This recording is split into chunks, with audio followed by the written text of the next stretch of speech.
Oh, yeah. Today we got the tools of the trade mug. Yes, we do. Hello and welcome to Pete Thorn Sunday Live edition 211. I think that's right. What's going on out there? Daylight savings screw anybody up? Me a little bit. An alarm went off this morning. I was like, what? Why?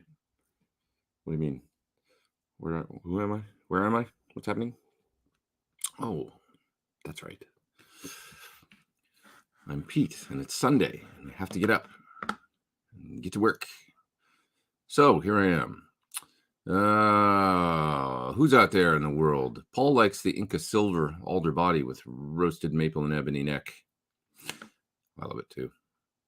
Really very, very happy with that guitar. Love it. Joe banged his headstock. Joe Harvey. Careful, man. Don't scratch things up around there. Hip Metalworks is on Vancouver Island. I'd love to be up there. That's a nice place. I miss it one of these days. Actually, I'm going to Vancouver pretty soon for a little visit. Looking forward to that. I won't make it to the island, I don't think, but I'm going to hang in Vancouver for a couple days. What else? What else is happening? Let's see. This week I put out videos for the Bright Cap Marshall thing. That was cool to try, and finally, I always learn things, just through trying, and the popular sort of, I don't know, I guess misconception or whatever, if you haven't tried it, is that the bigger caps are going to be harsher, but that's not actually the case. It's almost like the small cap, the 100 PF picofarad cap that just lets through very high presence frequencies is pretty nice in its own way. And then the biggest cap, kind of the 4700 or 5000 picofarad, lets through a lot of frequencies. But because of that, it extends all the way down into the mid-range, and it acts more like a high-pass filter, really. So it's only lopping off lows. So the gain comes on very quick. Amp scene's quite aggressive and distorted, as those early 70s Marshalls did. But it sounds actually fatter than, say, a 470 picofarad cap, which is letting in treble frequencies, because that's just like thin treble getting through for so much of the range on the pot. Anyway, I digress. You can watch the video if you care about this stuff. I enjoyed reading the comments. Some people like no cap. Most people seem to like the big cap. And some people like the 100. Yeah. Somebody in the comments was like, does anybody even play Marshalls anymore? And I thought that's a valid point. Like, I don't know what's the percentage of guitar players out there even like playing real amps anymore, But hey, I'm one of them. I'm here to fill that niche, for God's sakes. We're a subculture, maybe, but we're a fun one. Braxall is asking about tubes. It's a really good question. It's very hard to get tubes right now. Is the tube amp going to die? Well, there's other options that are on the horizon, I think, that I don't want to bring up exactly right now, but there's other, I talked a little bit about it last week. I mean, some other options, and I guess you could just, if you want to go online and order EL34s or 6L6s at this point, you can go to Tube Amp Doctor and get some nice options right there from them. So that's what I would recommend for now. And I think things will stabilize a little bit. It's definitely going to change. Hey, a lot of things are changing right now because of we're kind of going through this like an interesting period in history where we're probably like, it's one of those moments where things sort of shift. And one of the things that's shifting might be one of those, in the grand scheme of things, small things might be where the majority of tubes come from. So, if you had to ask me, I would say my guess is that it's, China is going to fill that demand. Everything could go to hell and it won't, that won't happen, but I think that it will. So that's my guess. So anyways, go to Go to Tube Amp Doctor if you need EL34s or 6L6s or EL84s as well, and check out some of those, like the red bass TAD. You'll see them right on there. You know, they're not inexpensive. They're about, I think to get them to the States, probably with shipping and everything, might be 80, 90, 100 a pair. You know, it's like a lot, but they're there and you can get them. And how often do you really need to change tubes? You know, even under heavy use, once every year.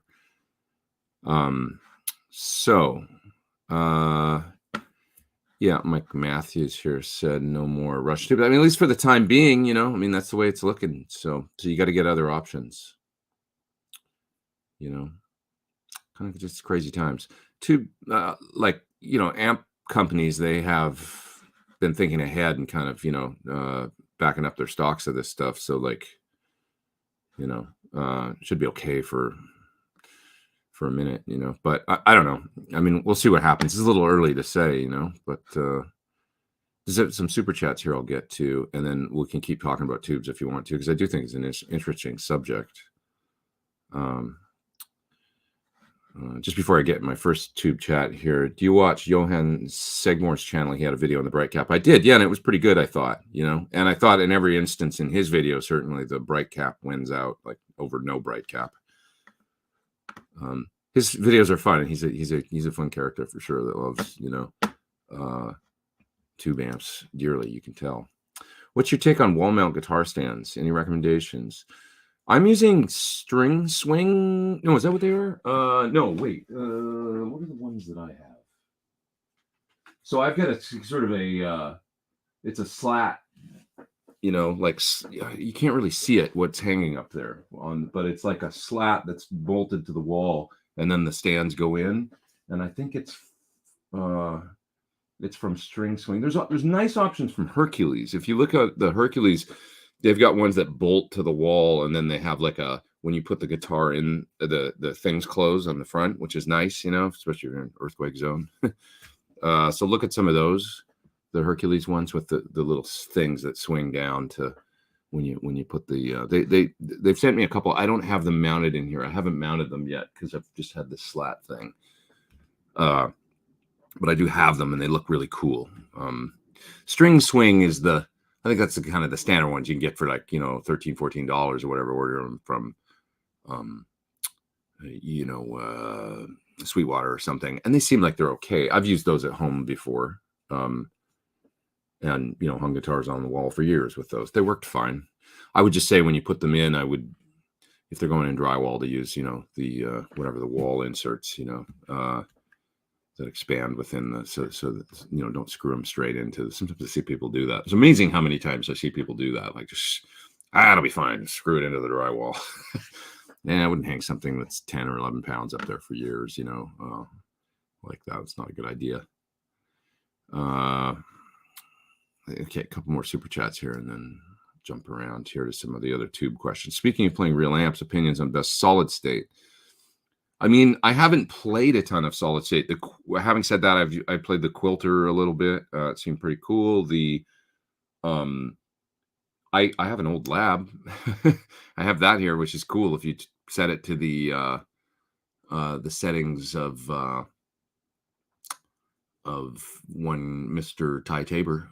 Sounds really cool, but it is a unique kind of sort of fast yet compressed sort of sound. It's got its own unique thing. Those old Lab L5s like Ty used to use. I mentioned this last week. I think I want to try the orange that he uses, just out of curiosity. He uses an orange, like 200 watt solid state head, and I saw him use it at the Whiskey with King's X the last time that they played in LA, and I thought it sounded great. So it's kind of neat, you know. I mean, I love that guy. I mean, his playing's amazing, and he's the nicest guy. And he's so unique when it comes to tone, you know, his approach. So the orange stuff seems pretty cool. Thanks, Richard, for the super chat as well. But yeah, look at the orange, maybe the head that Ty uses, and see what you think. I think he's done videos on, you know, the YouTubes for it. I think you helped me solve my mystery on my Lee Jackson design amp. The caps probably help shape that tone and make it unique. Well, for sure. I mean, caps, you know, the bright cap thing, just that, I mean, really helps has a huge contributing factor to the front end of, but everything matters in amps, every little stage along the way.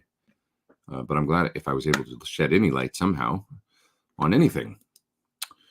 And thank you for your super chat, Arthur. Appreciate it. You play 5150 amp. I used to own an original block logo 5150 when they first came out. Mine was so early that it was when they still came with US made tubes.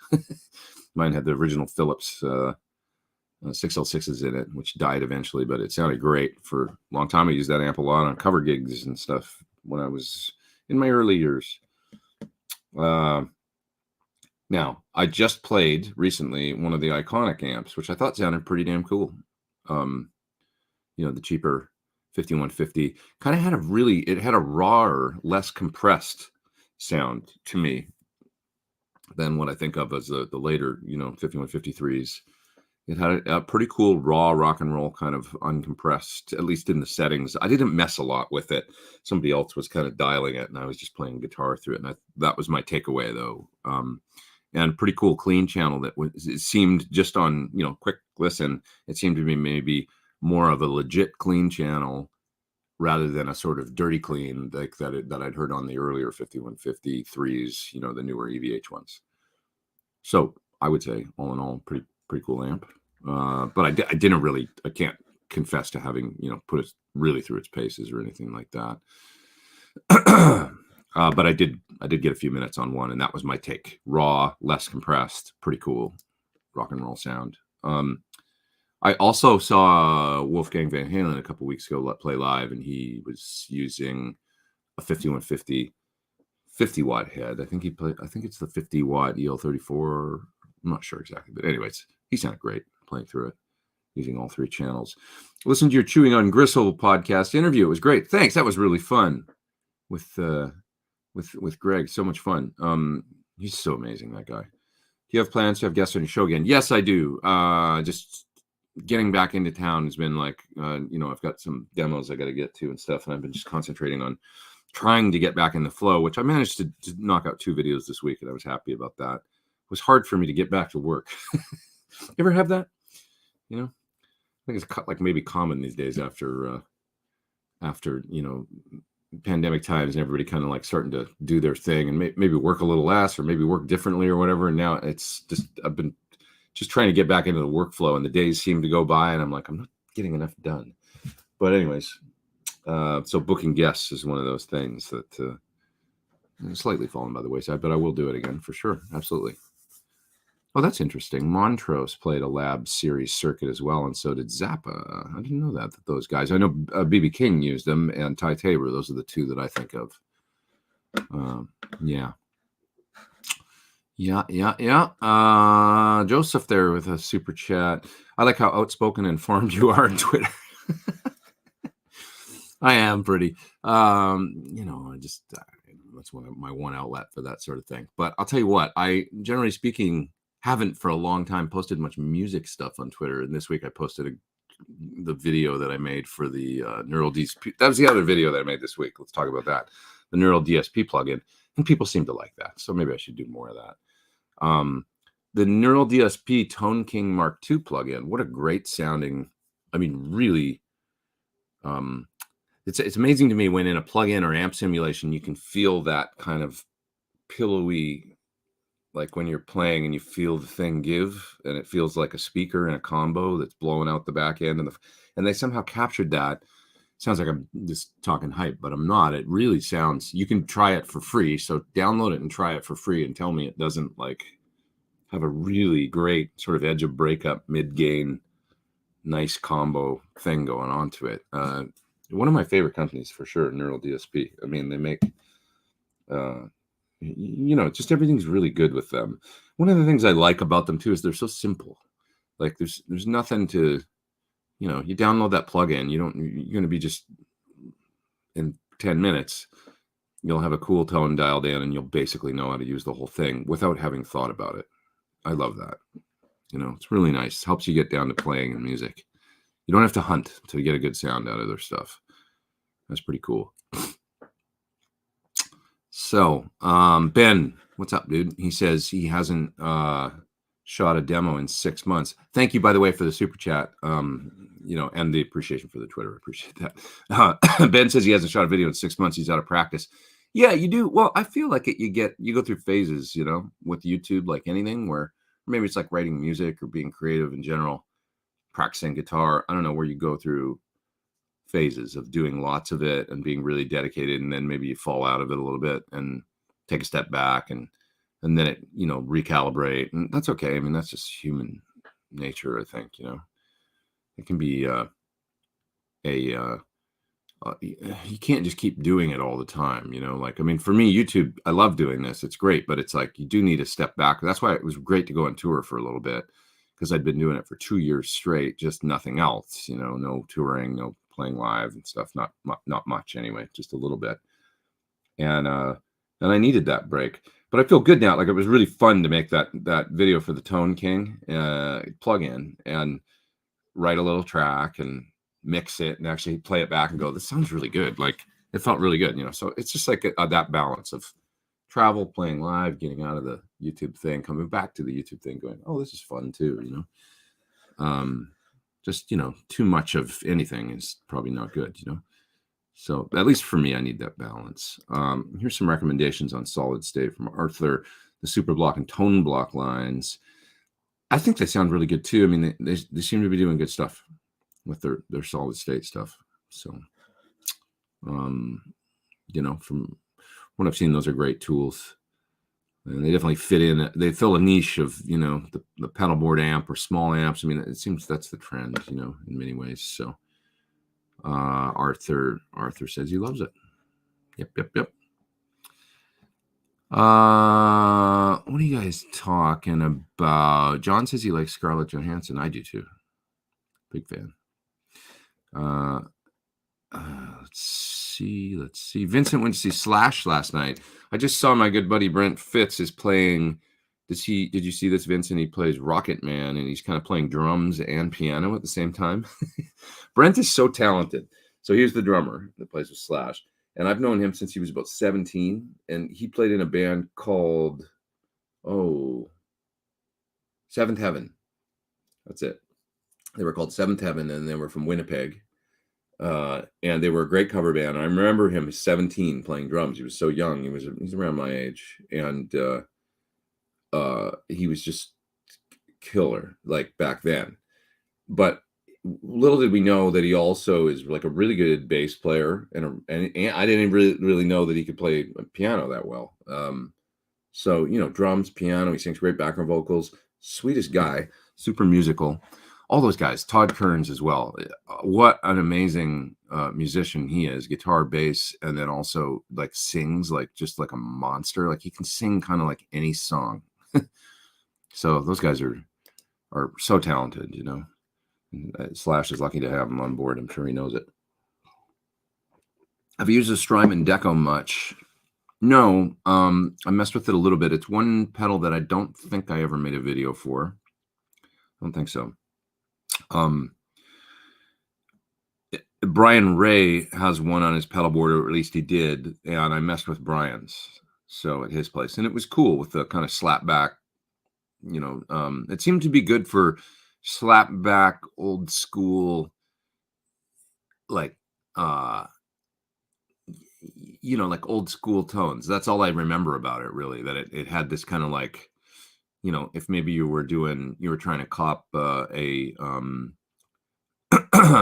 Brian Setzer Stray Cats slapback vibe, like Space Echo quick slap, but or maybe with a little bit of vintage sort of. It's got mod in it too and stuff, I think, right? But that's what it seemed to be good for, like that kind of like you want to give an earthy, old school, like kind of, you know, thing to your tone or something with a bit of slap or a bit of like you want a little bit of mod going on, but you don't want it to be, you want it to be dirty and kind of, you know, not like a chorus traditionally or something. That's what the Deco seemed good for.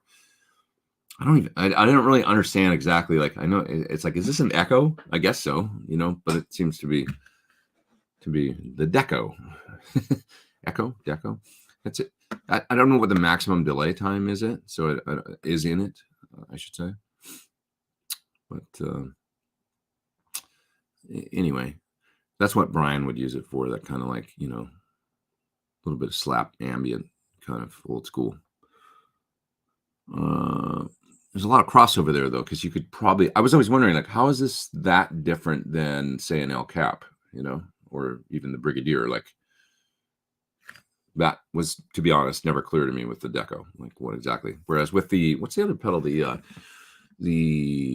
what's the pink one that's digital? I did a video for it. Can't remember the name of it right now, but it's the other Strymon delay. It's digital. That was like, okay, this is more doing a kind of SD 3000 or maybe 2290 sort of delays in a Strymon pedal. That was a little more clear to me. But they definitely seem to cover all flavors of delay, with their tape, analog, digital, and then I guess Deco being, I guess maybe it was trying to do more like tape slap or something, like old school, like the way you would do it in the studio. Maybe that's the thing with the Deco, like the old school way of doing echo with tape machine or something, as opposed to tape echo like an Echoplex. Let's talk about that Tele you used on that video. Well, it's a 66 that I got years ago, and it has some really lovely Ron Ellis pickups in it that you probably like in the middle. That's the sound that really comes across in the video. It's an amazing sounding guitar. All three pickup positions sound great. I can't recommend Ron's Tele pickups highly enough. Mine was the 50-60 set, I think he called them, with the mid-tall neck pickup. And it's my favorite Tele neck pickup that I've ever heard in my life. It just sounds wonderful. It's not too dark or too weird or bright or anything. It just sounds like an amazing guitar sound to me when I use it. All three pickup positions are just like really special with the Ron Ellis pickups. So I know they can be hard to get. He probably has a waiting list and stuff because he's just one guy making them. But man, the reason the guitar has those pickups is because when I got it, it had an intermittent neck pickup that was, sorry, I just remembered I got to do something real quick here. It had an intermittent neck pickup that would kind of like maybe there was broken wind or something like that. It just, was like unreliable. But I didn't want to like have the pickup rewound or anything, even though Sir did tell me, he goes, I think maybe I can fix that because John Sir is a genius repair guy, as well as being a amp and guitar designer, one of the best, repair guys on earth. That's really how he started. But anyways, so I'll take him up on that someday. But besides that, on mini 60s, Teles, what you'll find is, and I don't know if this is a problem with the 50s ones as much. I don't think it is, but they have an issue with the base plate warping. So if you've got an old Tele, maybe a 70s one or a 60s one, and you find it is, what happens is they get really microphonic and they feed back like crazy. So I would literally turn on, like, on a clean sound, an overdrive pedal at moderate volume, and the pickup would start feeding back microphonically. So it was just kind of unusable. Everything on the guitar was straight, basically stock, except for a refret and the sorry, I'm multitasking, and the pickups needed to be redone. So what I did was I took it. There was a shop in Shibuya in Japan, and I took it in and asked them about having the base plate done and stuff, and they said, oh, we can't really help with that. But what was going on? Oh yeah, when I got it, it had the original wiring, that Tele, which makes for the super dark neck position that has like the tone cap. You know how on a Tele, for the kids out there, they might not know this, but original Teles, what you'd get the on the three positions on the switch, you get the neck, the bridge, and a really dark version of the neck that had like a cap. So you couldn't get the middle position. In other words, like on original Tele wiring, it was neck, bridge, or super, super dark sort of faux jazz sound. And I guess Leo thought at the time, it's like, oh, jazz guitarists will use that position to kind of sound like their Gibsons in the neck position or something. It's kind of a useless sound, really. So my guitar still had that wiring scheme when I got it. And so I went to the shop in Shibuya. Sorry, this story is getting really long-winded, but I went there and they had all original pots and wire. They had original 60s wire and stuff from, it was really cool.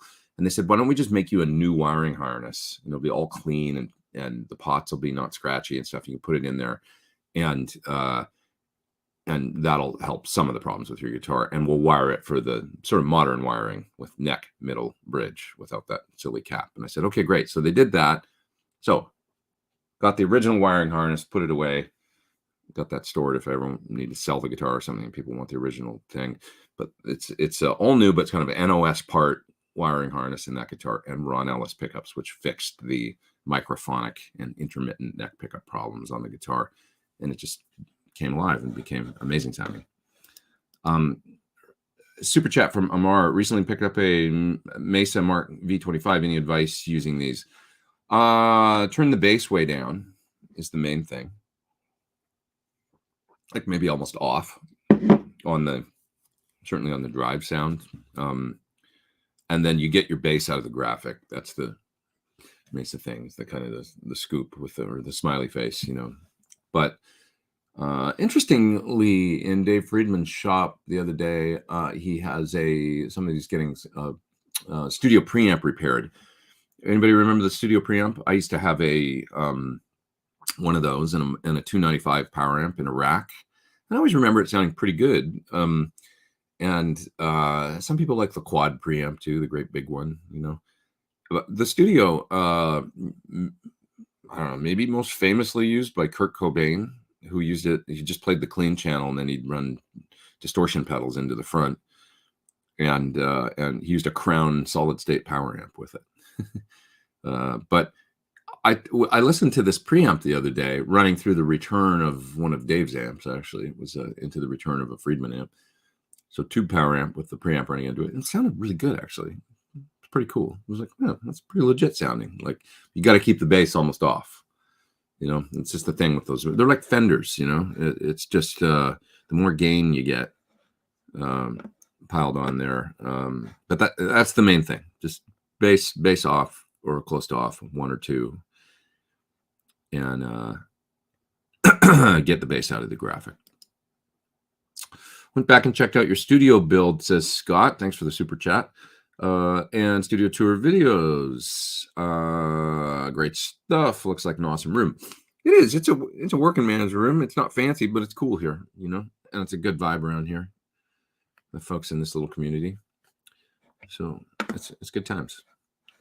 I'm glad you like the videos. It's been a minute.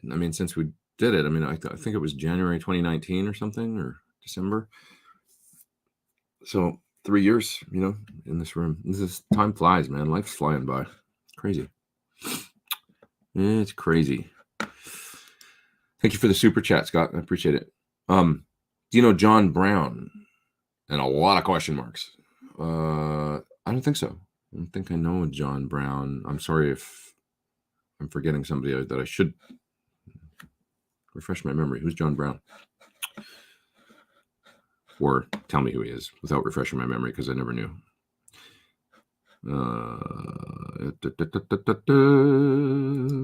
What's this? Neck pickup best for a Tele would recommend. Wanting to try and add to a Thornbucker with splitting Thornbucker. Neck pickup best for a Tele would recommend. Wanting to try and add to a See, I'm not sure if you're Tele, from what you're asking. I'm not sure if you're talking about a Telecaster style pickup, or if you're talking about two humbuckers. The Thornbuckers that are in my Alt-T, the pair of them in there with the wiring on the 5-way switch, are amazing in that guitar. That's more of that 70s Tele vibe, though. It's a semi-hollow ash situation with the two humbuckers, a little bit more like a Tele Deluxe or whatever from the 70s, I guess. So I can't recommend highly enough a Thornbucker set for that sort of Tele. I think works great. But if you're asking about a Tele pickup, like I was saying earlier, my Ron Ellis Tele pickups are amazing. So that'd probably be my favorite. I have heard recently, though, like the Mateus Asado sort of pickup set. I'm not sure if they're actually his signature, but I think they are. That go in his signature Tele sound really good. I had a Sir Telly, I still have, with a John's sort of original set. The bridge pickup sounded really good to me, but the neck pickup was too dark to me. And he recommended the Mateus pickup because he designed it to be more open and stuff. And it, I heard them and they do indeed sound pretty darn cool. I just don't have a set of those in one of my guitars yet, so that's something to look at. But anyway, beyond that, Ron's pickups, Ron Ellis, fantastic. What chorus pedal do you use? Well, on my latest, foray into chorus, on the tour that I just did, it was coming out of the Neural DSP, out of the Quad Cortex, and it was running post amp. I won't get into that whole thing, but I was splitting into stereo, and using some of the vintage chorus in the Neural DSP Quad Cortex for some stuff. I really like the chorus. Like on my board, it's a Mobius, and I think it's preset 1 on the Mobius called "Call the Cops," which is like obviously a police reference. Is great. It sounds really good to me, and just the sort of the way that stock preset pulls up in the Mobius. Anybody else agree? I mean, I think it's like, oh, it's cool, Yeah. So other choruses I really like. The Anodyne from Providence is a really nice, simple mono small chorus pedal. The Waza Dimension D or the Waza Boss Dimension, whichever chorus, really great. I did a video on that a few years ago where I played Flesh for Fantasy by Steve Stevens. You can check it out and see what you think of that. I think that's a great pedal. And this one, the oh no, sorry, I don't have it here. The Sir called the Alexa.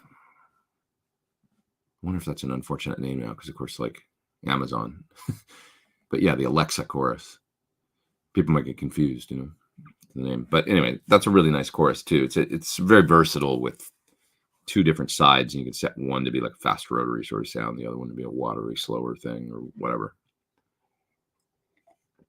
Oh, analog. Lots of headroom.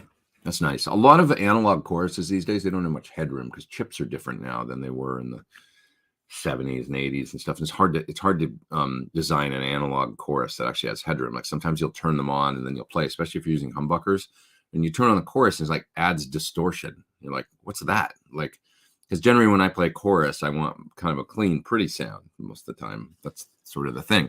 So it's like, I don't want my chorus pedal to sound like I turned on a light overdrive at the same time, but some of them do, depending on how hot your pickups are. And just know if you're hearing that, you're not crazy. It's the design of many modern. It's hard to design a chorus that has headroom due to the chips that are available these days. But Kevin really nailed that. Long story short, Kevin Sir in the Alexa, it's got lots of headroom for an analog chorus, and there's some thought that goes into that. Same thing with the analog delays. Yeah. Have you tried the Baja Teles? I haven't. Is that like Fender, like a kind of a reasonable price, working man's made in Mexico sort of guitar, I would assume? They're doing good work these days. Ron Ellis is a metallurgical genius. Works with $1 million spectrometer measuring metals from nuclear reactors. Amazing. Here, his pickups are amazing. He's a very nice guy. I heard that he was sort of in that business. I didn't know exactly what he did, but his pickups are. I mean, I've never tried the humbuckers, but those single coils, man, they're dimensional. Gotta say, really nice. I should mention I have a set of his Strat pickups in one of my Sirs as well that he sent me, and they sound great too. Just like nice sort of 50s Strat pickups. They're not too like, extra bluesy, twangy or anything like that. They're just like nice sort of on the low output side of single coils that sound really nice in that guitar. I put them in this guitar. I will show you. Show and tell.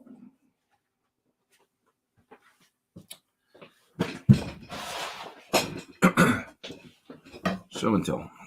I love this guitar. It's a really pretty neck on this guitar. It's like a light bird's eye. Not too crazy, but look how nice that is. Imagine how good that feels. Ooh, it's nice to play. And I really like this guitar. This was a re-necked. It had a very thin neck on it, and I had it for years like that. And it's just for this guitar, it didn't really work for me. And so I ordered a 21 fret. I wanted a 50s kind of Strat, like really, was the thing, and with maple, and 21 frets. And so this is a 9 to 12 radius. So the kind of like a lot of Sirs will be 10 to 14. 9 to 12 compound is really, really nice if you guys are ever getting a Sir and you want to know. And this is just a 60s C standard neck shape, I do believe. Vintage 60s C standard, something like that, with these, I believe they're 6105 size frets, and light, it's roasted with the light bird's eye, and then 9 to 12. I highly recommend the 9 to 12 radius if you want kind of a vintage, a little bit more. It feels really like, some people say that Sirs feel modern or something compared to Fenders. This doesn't. This is its own thing. This just feels like it's got definitely a boutique feel to it or whatever, but it really has it's just a really lovely guitar to play, like a really, really nice Strat, like Blasted Blue. So I enjoy this one a lot. And I totally digress from my original. I put these Ron Ellis pickups in it. It's got a set of his. He sent me a set and said, "You want to try my Strat pickups?" And I said, "Sure." And that's what's in here. Just really good sounding guitar. Okay. Have you played one of the Ibanez 70s Bob Weir Professionals? I have not. That's interesting. So it's like an old one, not like a new reissue guitar or something. An original. I have not. I haven't seen that. That's cool though. Chip, thanks for the super chat. You guys are too kind. You're keeping me. I need to buy some new coffee beans. So this will be my coffee bean budget. Keep going. I kind of want another coffee because I drank this whole one while I've been here talking with you nice folks. I might run out in like 5 minutes and remake, just more. I want more. Rich Monks, King Edward convinced me to buy an MXR analog chorus, and with it on a low setting, it wasn't recognizable as a Lush chorus. It just made everything sound better. Didn't turn it off for years. That's cool. Yeah, the MXR was a kind of a sleeper. Was that not one that that everybody used or talked about, but Ed used it, and it's the Pretty Woman sound, really, isn't it? Or is that the Roland chorus? I don't know. I'm mixing it up, aren't I? I think that was that Roland Rack chorus on Pretty Woman. But what's the deal with the MXR? Because I don't know, to be honest, with the EVH chorus pedal, if they were trying to recreate, I could have asked them this and I never did. If they were trying to recreate the Rack Roland or an MXR kind of original design or the original MXR analog chorus, I'm just not sure about that. But anyways, I don't know. All right, what else we got here?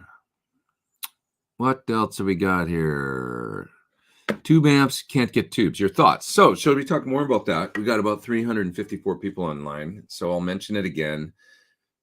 My thought is that if you had to ask me what was going to happen, I think Chinese tube production will pick up the slack, but I'm not basing that on anything other than the law of supply and demand, and that there is some tubes out there being made over there. That we might see for now. I would say if you need, like I say, EL34s, 6L6s, EL84s, go look at the TAD site, and you can get these red base tubes, and I believe they're all coming from PS Vane in China, which is a tube company that, as I understand it, you can look on a lot of hi-fi sites and you'll see their tubes 300Bs and stuff, like really expensive high-end hi-fi tubes for crazy hi-fi power amps and things like that. They've been making those for a long time. This is supposedly as I understand it as well, an independently owned company, not owned by like the state or anything like that. And and been making these hi-fi tubes for a long time. Well, they make like quite expensive EL34s that are supposed to be, I think, original Telefunken metal bass copies, that are like, quite, I think they're like, I don't know, $700 a quad or something crazy for hi-fi guys, but then they've got a regular sort of line of, guitar amp tubes as well. EL34, 606s.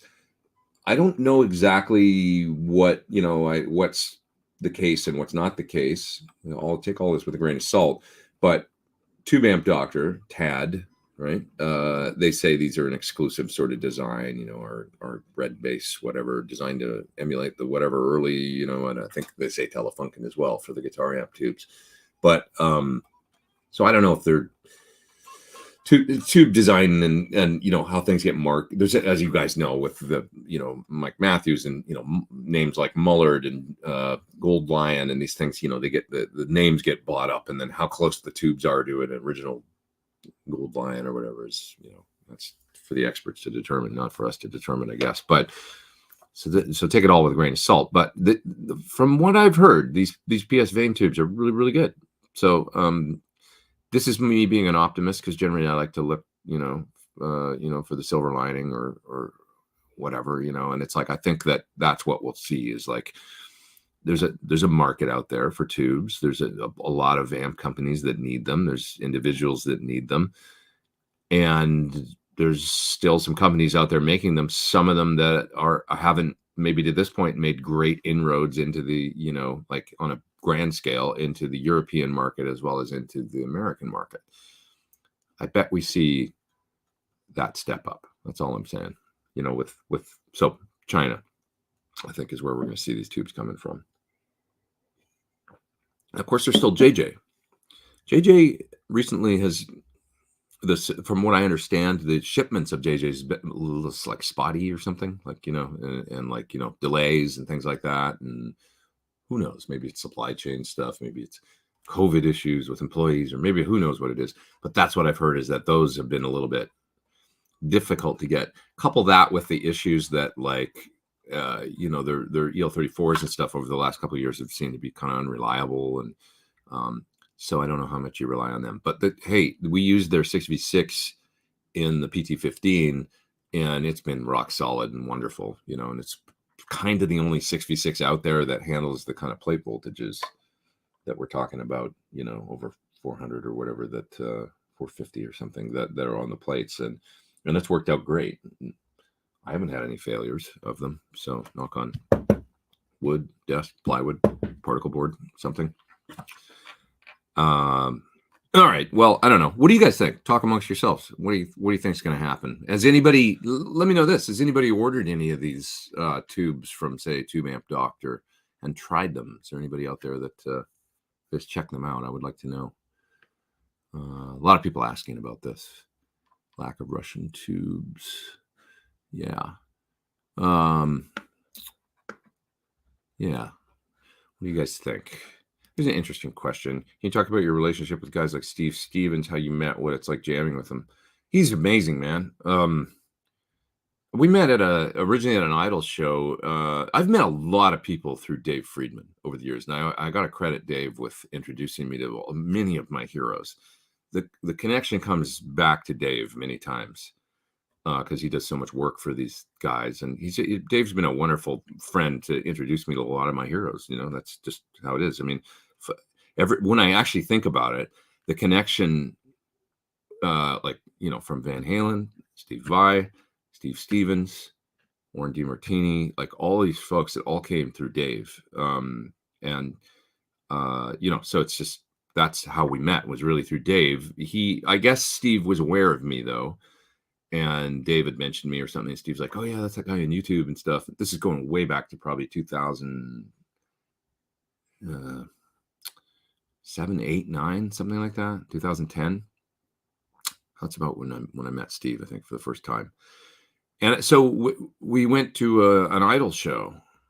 I don't even remember where it was. I think it was probably at House of Blues or something in LA, something. And went backstage, and that was the first time I ever met Steve.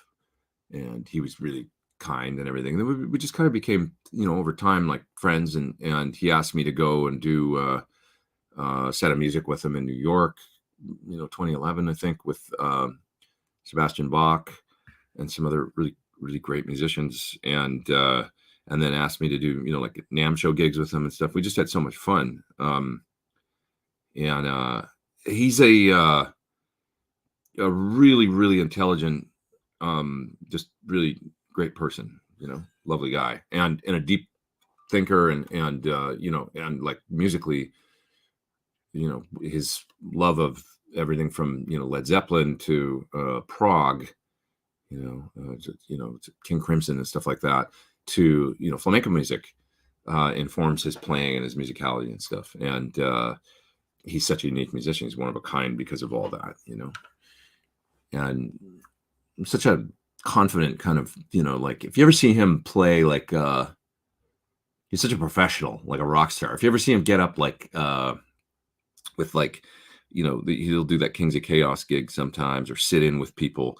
And I've been to things where he's just like, maybe going out to do 2 or 3 songs with a band, and he'll be hanging backstage and kind of just whatever. And then he puts the guitar on and he goes on a stage and he becomes Steve Stevens instantly, He has a windmill and, walks to the front of the stage and plays with like this swagger. That's like, that's rock star DNA stuff, And maybe one of the, I guess there's today's rock star guitar players, but he's maybe one of the last sort of old school rock star guitar players, that just does it with a lot of style and swagger, Great ear for tone as well, and unique tones, So I can't say enough good things about him, I guess. What else we got here? Chip, thank you for the super chat. Thanks, man. Appreciate that. What else are you guys talking about the tubes here? Will the tube amp resale market crash? I don't think so. There's like no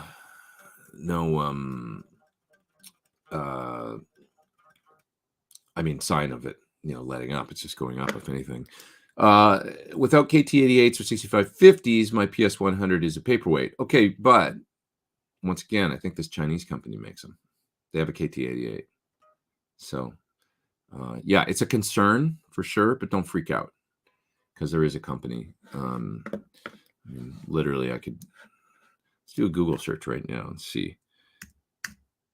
KT88, yes. If I wanted to go buy a set of KT88s, there they are right there. They're expensive, but they're about,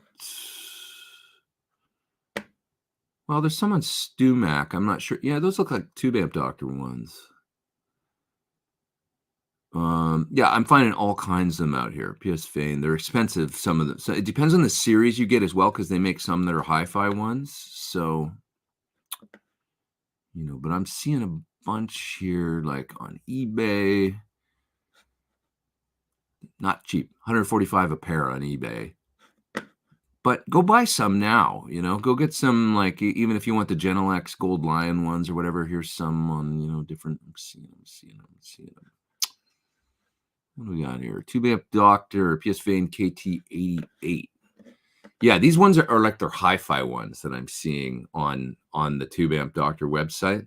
So they're like $224 for a pair.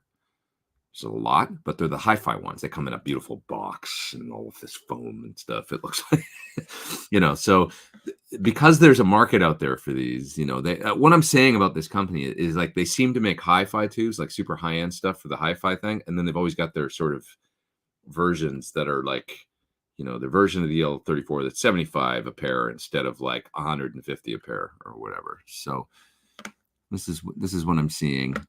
And yeah, just don't despair yet. I think this is gonna, it's a law of supply and demand market thing. Trust me, the amp manufacturers are like we what are we gonna do? And because they're getting in touch with folks that deal with the tubes on a wholesale level and stuff. There's a demand. Where there's a demand, you're gonna see people fill the gap, I think. And what I'm saying is, there's tube factories out there that are active and able to fill the gap, I think. So I think it's going to be okay. This happened in the 90s with the L34s. You remember when Marshall switched to 5881s for a while? They couldn't even get any L34 Marshall head. Well, the L34 certainly came back, right? And people started, there was the JJ all of a sudden, the EH, and like all these different tubes. That's what you're going to see, I think. What pedals do you think would play nice with modulation pedals like the H9, Boss, SY200, etc.? Well, you kind of, to me, the holy trinity of time-based stuff is you need a delay, you need modulation, and you need reverb. So when you say play nice, do you mean like other time-based stuff, or do you mean overdrives?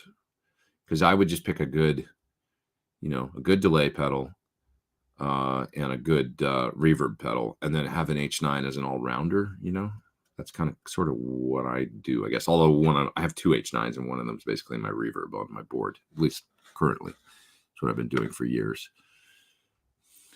I mean, all I can say is, on my board, I got a Mobius, two H9s, and a timeline at this point. So that kind of covers my reverb delay modulation needs. Pete Thorn rocks, says X-Man. Thanks, man. Thanks for the super chat, you guys.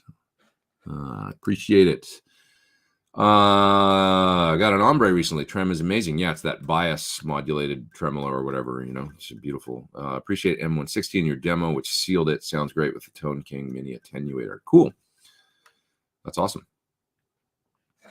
Tone King, that name comes up again. Great plugin that I really enjoyed making a video for this week for those that just joined. How was the Quad Cortex? Really great. I think it's I see Cortex misspelled a lot. That's okay. I know you're just making a mistake. But Crotex, today I saw it as Quad Cortex with a T at the end. I love that thing, actually. I must say. It's really, really great. Best JCM 800 in a box, off the top of my head. The Power 50 from MXR is really great. It's like a really nice JCM 800 sort of sound. It's the Tom Morello signature pedal. Great sounding. So look at the Power 50.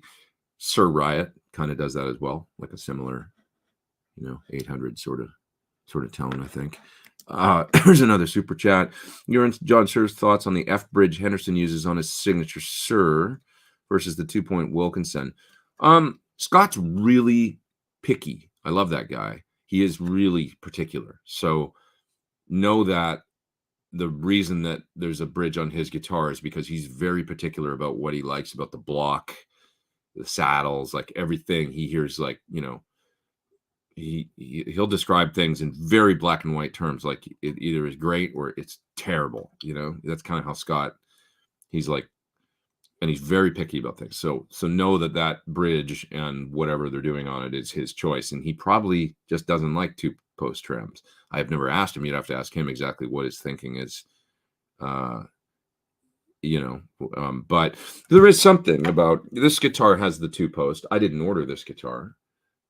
This is a 2-post Goto, I would say. I think it's a Goto bridge, but I kind of wish this guitar had the 6 screw, and you kind of have to set them up to be, where John's got a specific way of setting them up with the 2 outside screws, and you tighten them down until the bridge just does a thing, and then you just release them a little bit, and then the other ones in the middle you loosen more than that, I think, so it's like really, it's kind of almost like a pseudo 2-post.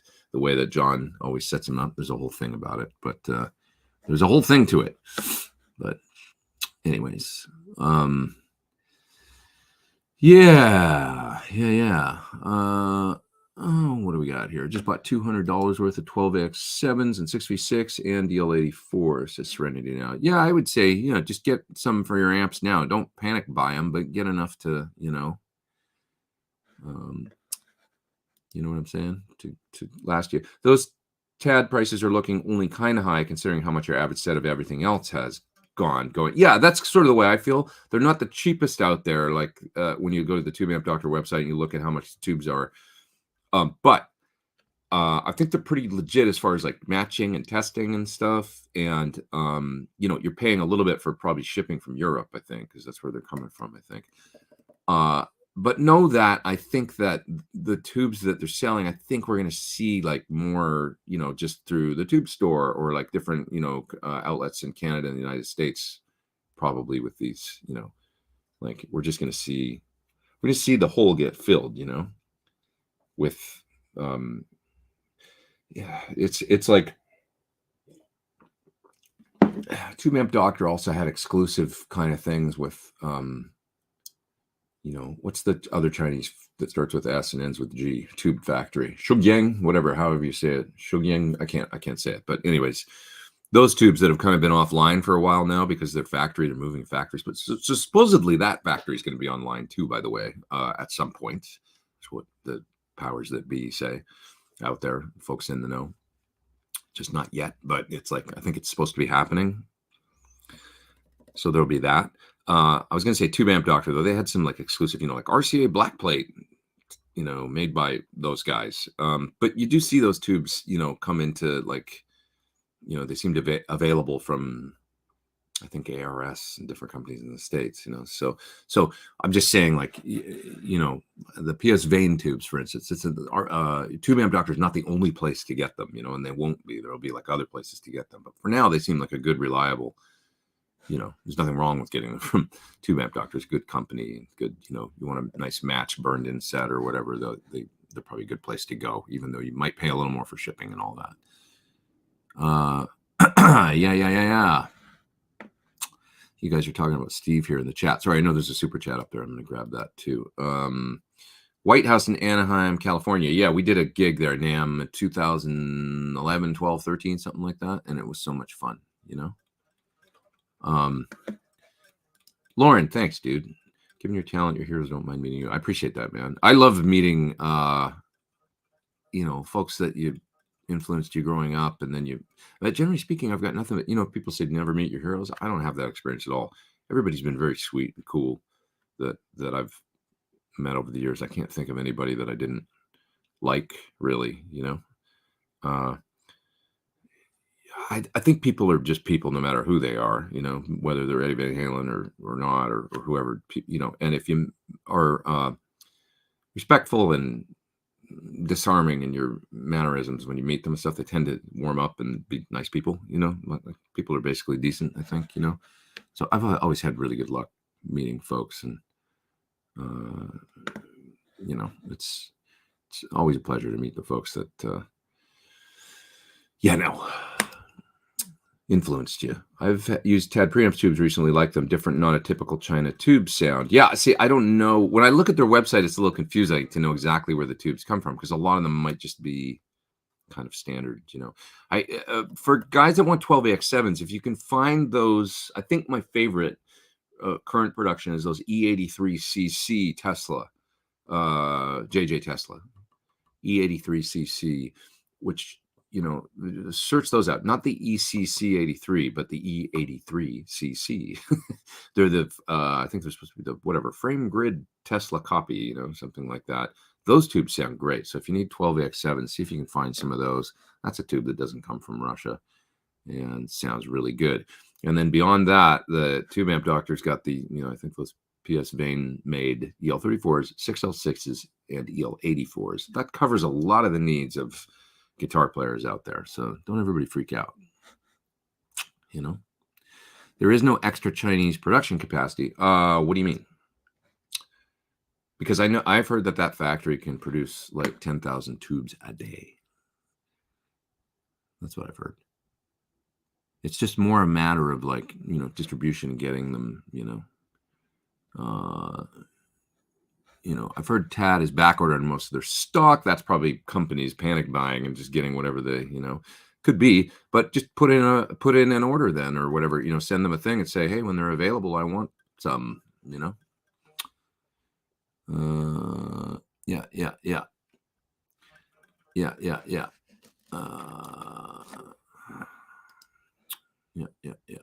Okay, what else we got here?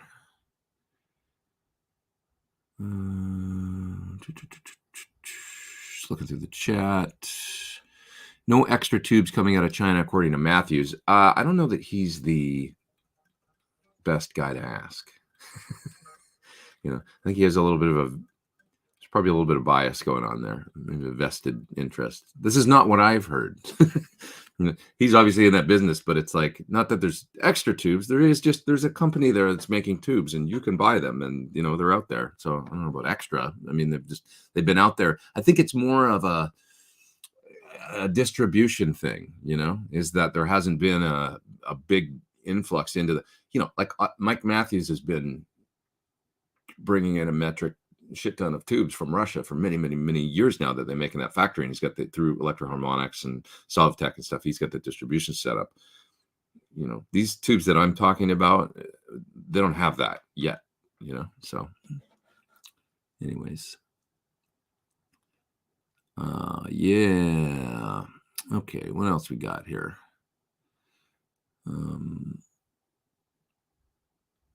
Matthew says tube production was screwed before the war. Dude, but I don't know, like, you're kind of quoting like his take on things, and that's it. I've talked to a lot of folks that are, in the amp business and stuff, and obviously are concerned about this and are talking to different people, and they're trying to, I don't know. They're not freaking out. I'll tell you that. Like most of the people that I know. So, Pete, did you say ECC 83s? No, I was saying the ones that I like are the E83 CCs. Put the 83 first. I know it's confusing, but E83 CC JJ. If anybody's out there, let me find a link to it here. 83 CC. I'm going to find a link to this 12AX7 that I really like. And they're not inexpensive. I do believe they are around, like, here's some I see for $24 a piece on Musical Instrument Shop. Not necessarily recommending this dealer. I just did a Google search and I found him, but this is the tube I'm talking about. Let's put up that link. Hopefully that comes through in the does that work? Clickable link there. Anyway, you could search there, but you can see there it says the E83cc frame grid JJ. That's the 12X7. Really quite liked it. So JJ 12X7s have had kind of a reputation that the traditional one, the ECC83, it's been around forever. Cheaper tube. It kind of has a reputation for being dark, sometimes, or veiled sounding, right? This E83cc does not sound like that. It's got a nice open top end and good gain and just sounded really good. And I know a lot of people that like them, so I've tried it out.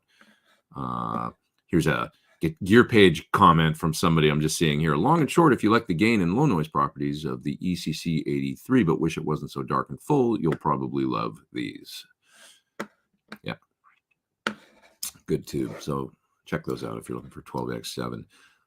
Here's a super chat, and I probably missed a super chat or two here, so I'm going to look through and find them all. I'm sorry to all those that I'm missing here.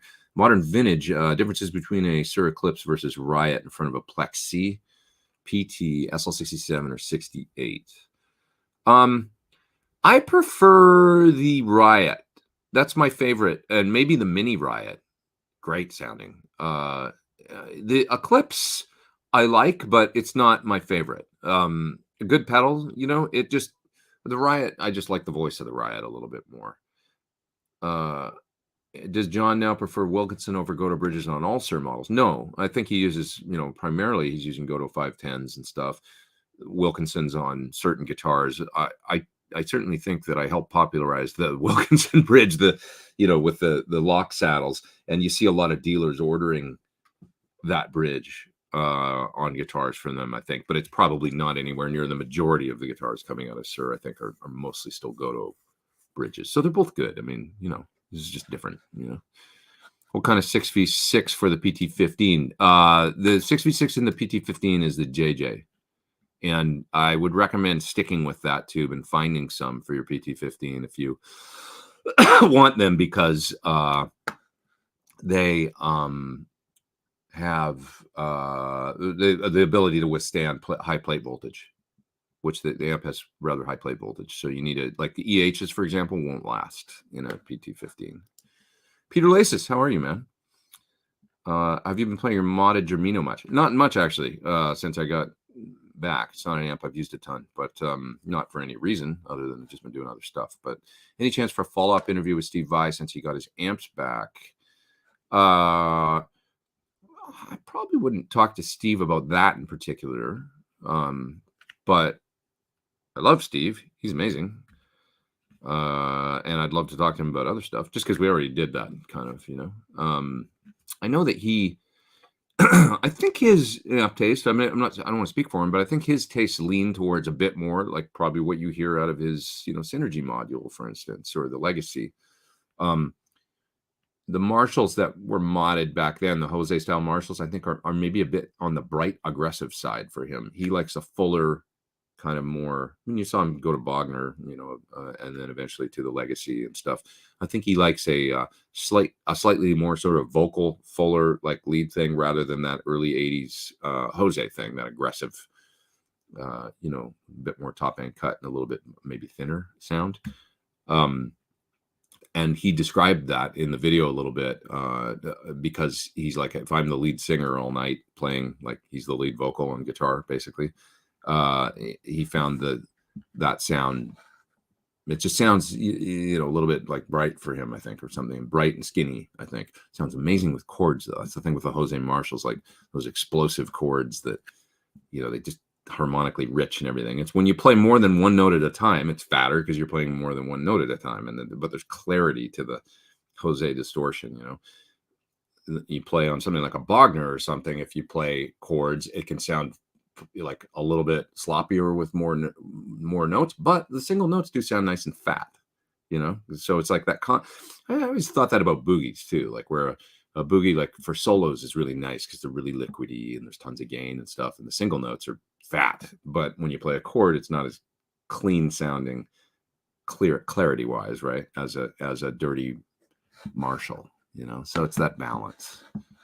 So I'll just say I don't think Steve is like I don't think he's like a Marshall guy at the core, it doesn't seem, he likes a slightly different voice for his style, and that makes a lot of sense to me. I love both sounds for different things. It just depends what you're trying to do. Okay. Bought a Sir Corso partly thanks to your awesome demo. Thanks, man. Love the amp. Mostly has plenty of gain, but I wish for a tad more liquid lead, so I swapped the 12AT7 for an AX7. I don't know. That's a good question for John. You're probably going to lose some, headroom, obviously, but give it a try. You can do it. I don't think it'll hurt the amp. See if you like it. Give it a go. Maybe a 50, 57, 51 or whatever, like a kind of low gain 12X7, that's something in the middle of an AT7 and a 12X7, or go all the way to 12X7 and see what you think. But yeah, I'd say you're going to lose some headroom there, and it's a rather low watt amp as it is. So that's the only thing, but it might be just what you want. Can you get Shanks on the show to discuss gear and production? I saw his Gibson Studio Tour episode. See what you meant by John has all the guitars. Yeah. I'd love to do that, actually. John would be great, it's a good idea. Let me think about that. Really like the sound from Eddie and Steve Vai videos that you got at Dave's Bench. Is there a specific cab he's using in there that sounds so good? He's got an old greenback cab that it's like old 90s greenbacks, and it's a uncovered cabinet. It's got it's just raw wood, sort of like the early Eddie cabinets. And he's been playing through it for years and years and years. So it's just well broken in and stuff. But it's 90s greenbacks, a B cab. Yeah. So your Instagram post on the Neural DSP Imperial King, not once a YouTube review, is the line between amp and plugins getting closer or not yet. So the thing about that is that, and I'll grab those other super chats I missed here from Ryan and John just a sec, you guys. So the thing I think that you have to keep in mind is most of these, you're listening through studio monitors or headphones, right? It can be very hard to tell the difference. And I don't know that it matters, between tube amps and plugins, let's say, in a studio monitor recorded kind of context. I mean, you can get a really, really optimized, ideal guitar sound out of this modern stuff these days in that context. Does it sound does it give you the same experience as playing through an amp in the room? Not really, because playing through an amp in the room to me is just so different. if you've got a combo there in the room and it's blowing out the back, and you know, it's a guitar speaker and it's on the floor, it's not directly in your ear, it's like a different, you know, just sort of the physics of it or whatever are different, and it's not quite the same experience. That's the thing that I think a lot of guys have the hardest time adjusting to. It's not necessarily tubes or no tubes or plug-in versus amp. It's it's the way that we're hearing it. Now, you could say, well, what about modeling amps like the Fender, what do they call them? Tone masters, you know, that are like, you know, so basically modeling super reverbs and deluxes and things, and they're basically like a digital amp, but they look like, you know, there's these new Line 6 line that they just brought out and stuff. Yeah, I think, you know, and I think people are having some success with those. I mean, for the Fender ones, it was definitely kind of a gamble, I think, to make a one sound modeling amp, you know, but that had the look of an original. But it's a neat idea, I think, and there's definitely a market for it.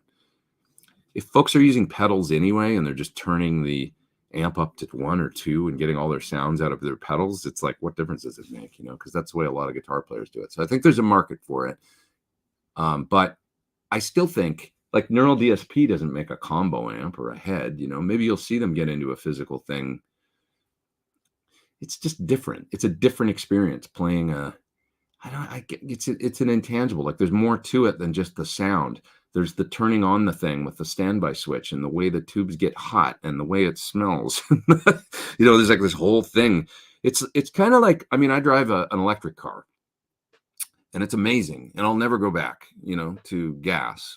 If I had lots of money and was like, you know, had tons of resources, would I get an old car, like an old Mustang or something, and still drive it? Yeah, I probably would, because it's just like fun, you know, like an old T-Bird, or, you know, I mean, I grew up in a car family. My dad had a 57 Thunderbird and stuff. It was like, it was cool, you know. There's something about that, like, you know, those designs. Is it more niche? Yeah, you know, and eventually we'll all be driving probably, you know, once you drive an electric car and realize, well, if I can go 300 miles and I can just plug this thing in at night and never go to a stupid gas station again, you know, what's the downside? There's no downside, you know, so that I could see, you know, as long as it's easy to charge, it's the fastest thing on the road, tons of space in it. You know, it drives itself practically. I mean, there's very little that I can see, you know, so I'm using that as the equivalent, like the modern, you know, modelers versus, but the old cars are still cool. There's something about an old car that's cool, right? So I believe there'll always be, to some degree, space for both, but it's just a different experience. As it stands right now, most people doing modeling are using a pod or an Axe-Fx or a Kemper or a Neural DSP plugin, and they're experiencing it in a different way than the experience of plugging into a deluxe reverb combo that's got tubes, you know. That's a different sound and appeals. It's like I don't know. It's like the difference between playing a Steinway piano or a Bosendorfer or something, you know, and playing that, and it's a certain experience, to playing an amazing sample of that through a set of studio monitors on an 88 key weighted keyboard. It's still not it's not the same as, you know, that's the comparison. So in a recording, you might be able to get it so close nobody can tell, but the experience to the musician playing is still going to be different, you know. Not to say it can't be good doing it with the modeler. It's great. It's fun playing it. It's just different, and I like both things for different reasons. E83cc good for BE100 Deluxe? I would say so. You know, as long as they're tested and, you know, not noisy and stuff. Yeah, I mean, it's a great sounding tube. Really good sounding tube. You should ask Dave maybe on Tone Talk or something, but I think he tended to like them. They're just a little on the expensive side. They're about 24 a tube, but everything's expensive now, and all bets are off. So you might as well get a couple, you know, if you can. You know, if you got the scratch, pick up a few and see what you think. How often should you change the Synergy MTS type modular preamp tubes? Almost never. I mean, like, you don't need to. Preamp tubes last a long time. So unless there's a problem, or, you know, it's like microphonic, you know, you start hearing like any kind of ringing, or, you know, you turn up the gain on the amp and it starts going some kind of like microphonic feedback or something. That's when you know you're in trouble with preamp tubes. If they're working and everything's normal, if it sounds the same as it did, you know, 3 weeks ago when you turn it on, don't worry about it. Don't change them. Keep a spare or two around. but don't worry about changing them. Like, oh, maybe it's time to change my tubes with preamp tubes. You don't need to, honestly. Yeah. What's this? Do you have test the last Fryat product, the PLIR? I don't know which one that is. Is that a new power load? Is that his load thing that's got an IR loader in it? I've seen it, but I haven't checked it out. I don't have one here. Honestly, don't know. Okay, I'm just making sure I got those super chats and stuff. Nathan's asking about using the volume control on the guitar. I don't know if not enough people, if that's a way to sort of frame it. I think that the volume control on the guitar thing maybe gets lost a little bit if with folks with lots of pedals and things, because they tend to get their gains, because set the amp clean and they get the, they'll hit a drive for the drive sound. They don't necessarily, you know what I'm saying? Like they're not doing the volume control thing was really a result of like loud tube amps back in the day, and folks like Jimmy Page always living in the middle position on a Les Paul and then rolling down the volumes to some degree, always finding the magic sweet spot for the tone, by rolling the volumes, because you kind of, the only way to do it back in the day before there was tons of pedals and stuff was set up the amp sound, turn it up good and loud to where this is your maximum volume that you're going to play for solos and stuff. And then, we need to play rhythm now. Oh, roll down. It was just like the natural thing, everybody did it, Clapton and everybody just rolled down. Eddie, when we think of Angus Young, playing something like, Night Prowler or something, rolling down on the guitar to get cleaner and stuff. And then, rolling up for the solo, that kind of thing. That was just the way people played. So, that dynamic kind of quality. And it is a great part of playing tube amps, but it's not the only way to do it. I guess you can always, I've met guys that are great guitar players. One guy in particular, I remember, he does a lot of sessions and stuff. And he was like, oh man, I never turn the volume down on the guitar. It doesn't sound good. And I was like, kind of surprised. But he's a pedal guy when I think about it. He's got a big pedal board, So anyways, yeah. Antique Electronics Supply has E83 cc's. Yeah, pick up some of those. Nice tube. Tell me I'm wrong.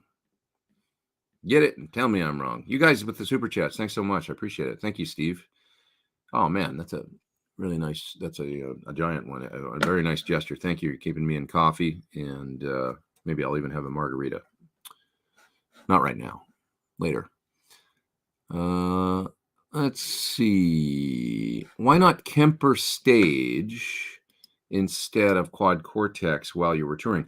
I just don't have one. I have a regular Kemper here. And I guess, I don't know, I guess the Neural DSP folks, I don't really remember how I got in touch with them, but they we got in touch with one another. I was interested in the device when I saw it. And then they've just actually been very, very supportive from a, sort of like, I don't know if you call it an endorsement or not. I guess I endorse it. I definitely use it and like using it, and I'm happy to use it. It just kind of bonded with it. I think Kemper makes great stuff too, but Neural has been like really cool about, just my relationship with them has been, great as far as them. I think they appreciate the videos I've made for them and stuff, and they've reached out. That's kind of been a nice, just friendly, like, hey, can you make us are you interested in doing a video for this or doing a video for that? Like when I did this, they supplied me with a backup Quad Cortex for the tour that I just did with Classic Rock Show.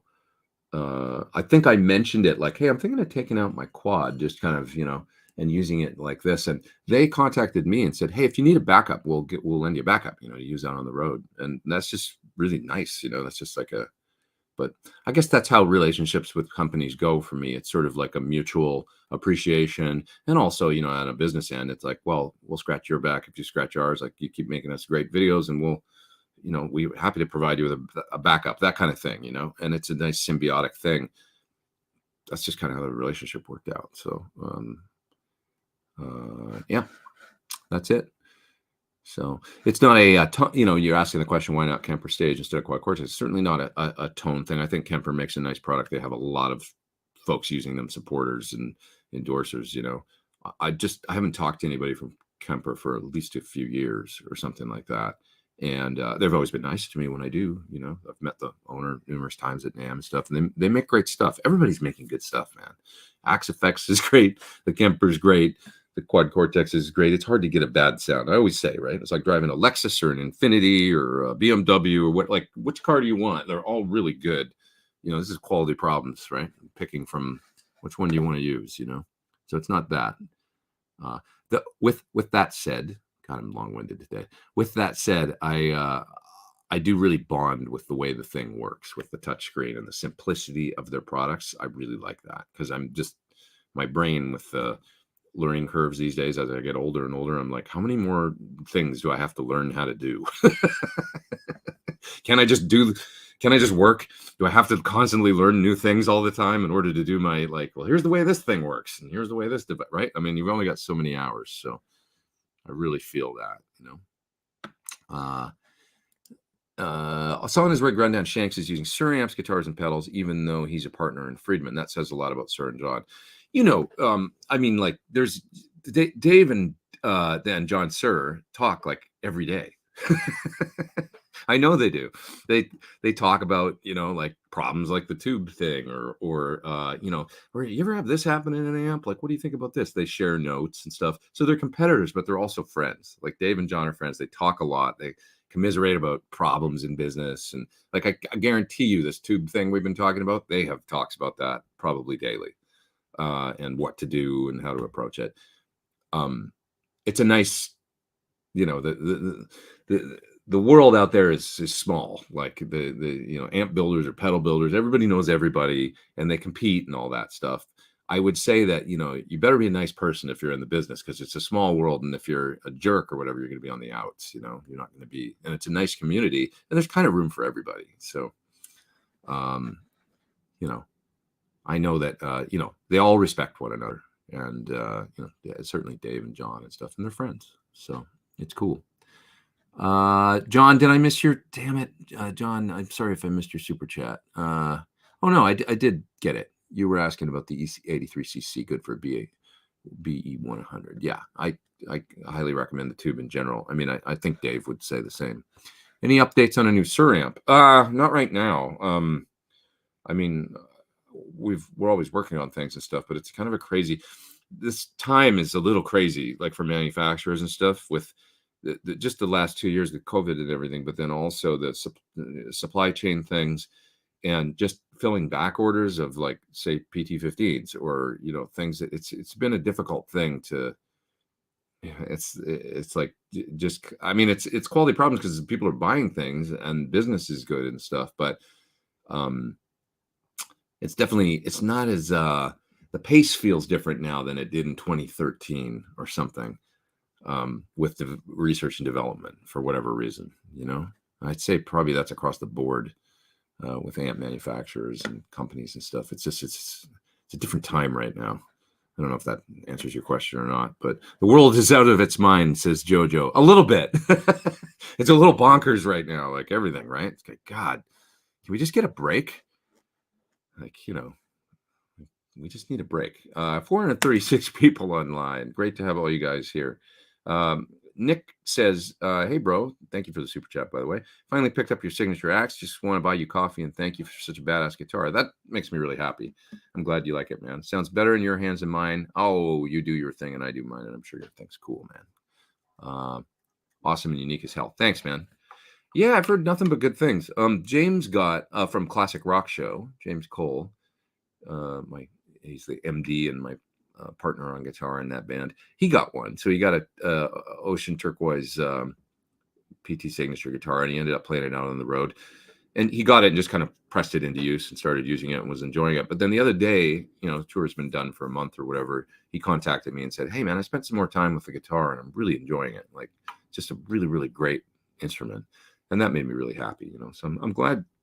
My favorite thing that I love about working on products and eventually getting them out there and stuff, even though it's slow these days, is that folks seem to really be able to make good use of them, you know, in there, because that's my niche, I think, that I can bring to, you know, like the guitar or pedal or amp world or whatever, is like, what would I do to make my working life easier? Like, what's the guitar I would build, or what do I want out of an amp that's, you know, the working, like, you know, something that, you know, is small and yet powerful and does a lot of stuff and all that, and like that's, you know, that I can use in my guitar.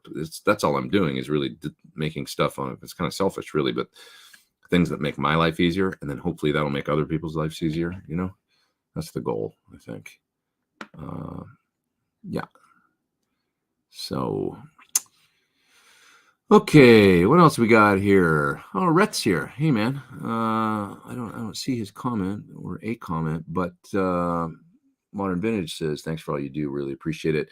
Rhett, I heard you put out a video on the tube thing these days, the situation with tubes. So I'll have to go watch that. Somebody mentioned it in the chat.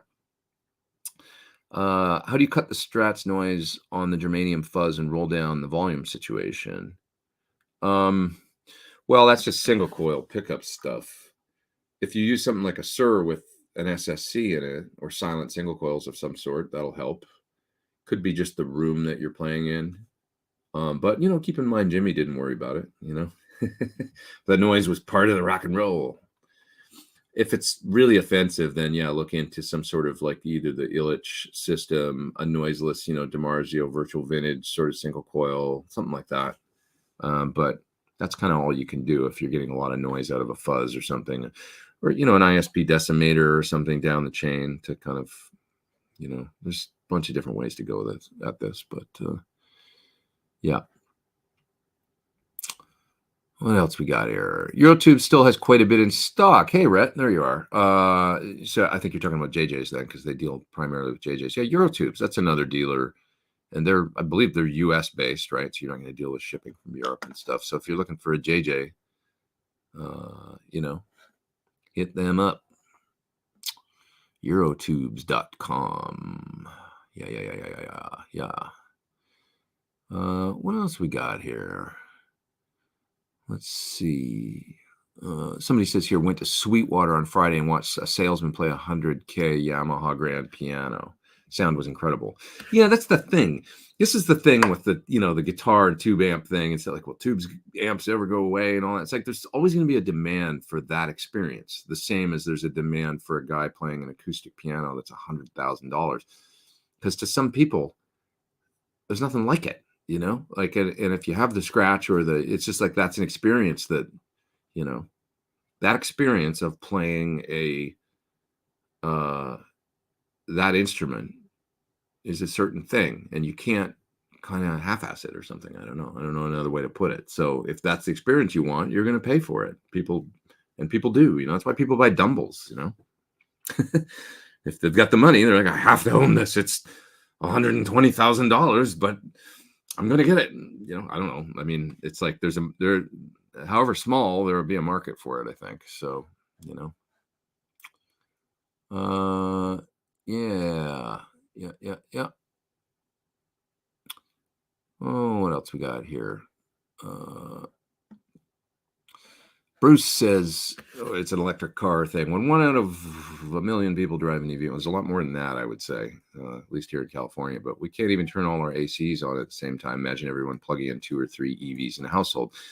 But Bruce, that's kind of like a scale thing. And, you know, like think about 150 years ago, if we'd thought about gasoline cars like that. Like, well, how are we ever going to, you know, I mean, they pave roads and built highways, and you know, we're in the middle of a shift right now, right? So once again, I'm always forever the optimist, I guess, but we're in the middle of a shift, and part of probably the shift that we're in right now is realizing that we don't really have an option as far as power goes. Like, you know, without getting political, I don't think this is a political issue. What's un-American and not patriotic about what if we made all of our own energy here, right? What if we could, you know, not have to import anything, right? And just make all of our own energy here, build a grid, scale up to do that. I mean, anytime that there's, you know, You go to Japan and you look at the rail network there, you know, things like bullet trains and things like that, and you just look at how amazing it is. Or anywhere, you know, Europe too. I mean, it's like they had to build that stuff. They had to plan ahead. They had to do it. It was budgeted for, and they came up with it. You know, so this is all solvable stuff, man. I mean, if you were to ask Elon Musk that and say we can't even turn on our ACs at the same time right now, he would tell you to probably get a power wall. Well, I've got a solution for that. Panels on your roof, battery, you know, this Tesla power wall. I mean, this is all solvable stuff, right? And so if we keep going, oh, we, you know, the old, that's not like, you're not thinking like a winner, my friend. I'm sorry.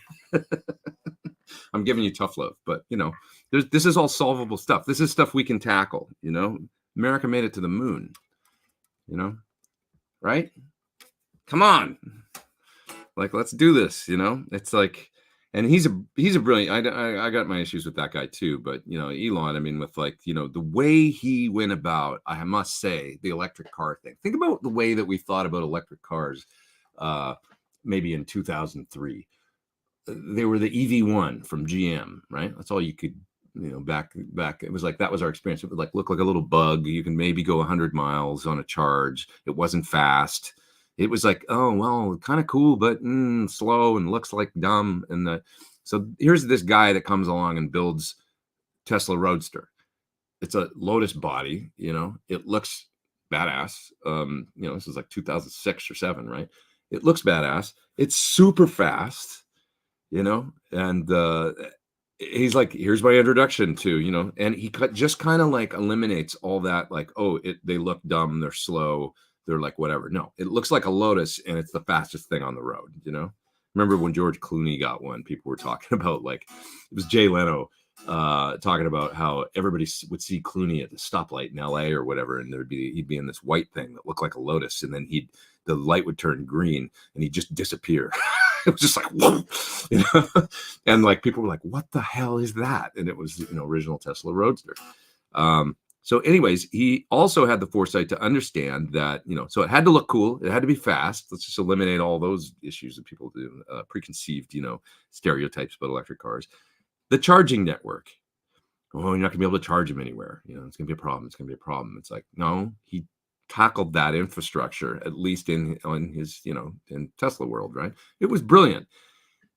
I've done some car trips in other electric cars. It's still difficult, you know, to charge. You know, you're in a parking lots of Walmarts and stuff like that, and you're waiting for a charger because they're all full.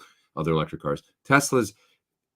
I've been all over the UK, from the bottom all the way to the top, to Scotland, and all the way back down again in a Model S. That whole country is covered in superchargers, and it's not a problem to charge. I did it. Here in California, I mean, there's superchargers all over I mean, I've got right from where I am right now, 3 miles away in Burbank, there's one. There's, you know, Glendale, there's one. Pasadena, by where I am, 13 miles away, there's one. It's not a problem, you know? So he tackled that too. So this is all solvable stuff, you know? And if you're saying you can't turn on your AC, that's a problem with, you know, like okay, in the summer, yeah, we've got rolling blackouts and things like that happen here. But generally speaking, we just like, that doesn't seem to be an issue in this state, other than in the summer when there's these blackout issues and stuff like that. So it's just it's a build it and they will come. I don't know. You just have to make it work, you know? I'm sorry, I'm getting off on a tangent here. And like I said, I stay away from political things. This is more just interesting stuff about where the world's headed to be. It's not politics. It's like, let's just, you know, great to talk about this stuff, says Jeff. Thanks, man. I'm excited about this stuff, you know? It's like, you know, this stuff, this is all solvable stuff too, you know? There's a lot of naysayer stuff about, you know, batteries and the environment and stuff like that. But I mean, and believe me, I looked into the environmental impact, for example, before I ever started driving an electric car, of like, is it actually, because a lot of people be like, oh no, they're worse for, you know, than gas powered cars. And I did a bunch of research into that, and I was able to find some great resources into that, and some people that really dug. And yeah, initially when you buy the car, there's the issue of, yeah, the batteries are, you know, it's an issue and stuff, but that quickly gets offset within the first year of driving and owning the car. You know, as far as their environmental impact, everything I could read said that, you know, And once again, this is just a problem that they're going to figure out, affordable battery production and how to do it. It's going to be a something that's solvable, something that's solvable.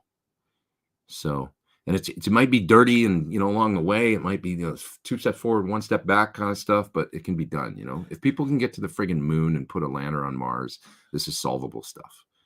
So, Elon says we need to open U.S. oil now. Well, I mean, I agree with him in a way, but I don't think that there's a big dispute about that. I think like that, I don't want to get into politics on the show though, but I'm just saying, like, I don't think there's a open U.S. oil. What does that mean? I think the onus is kind of on the companies at this point to go and explore, start drilling, and stop doing stock buybacks, right? It's like, spend their money like investing in new production, because they can go do it right now. And everybody's saying that, go do it, like direct your ire not at politics and politicians and stuff towards, hey, Shell, Chevron, Exxon, we need some increased U.S. production. You guys have the ways and means to do it right now and the permission to go do it. So go do it. I agree, that's the stopgap. Preface it also with Elon saying, I hate to say this, right? Because he did say that in the tweet. I read it too, but U.S. needs to step up on oil production right now. So, he's not about it, but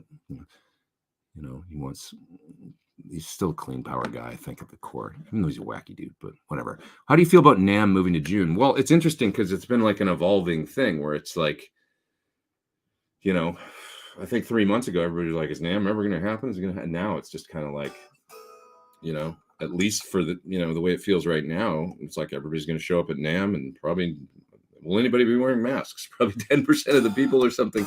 It seems to be that's where the world's at right now. So I feel I'm going to go. I'm going to go check it out and see what it's like. I don't think it's going to be a very big show. I mean, I don't know. Maybe it's so evolving, man. Like, I know a lot of companies aren't going, but now I hear that companies are like at least having dealer dinners and things like that, like having, meet and greets. It's just like one step back towards, people like getting involved in it again. I don't know.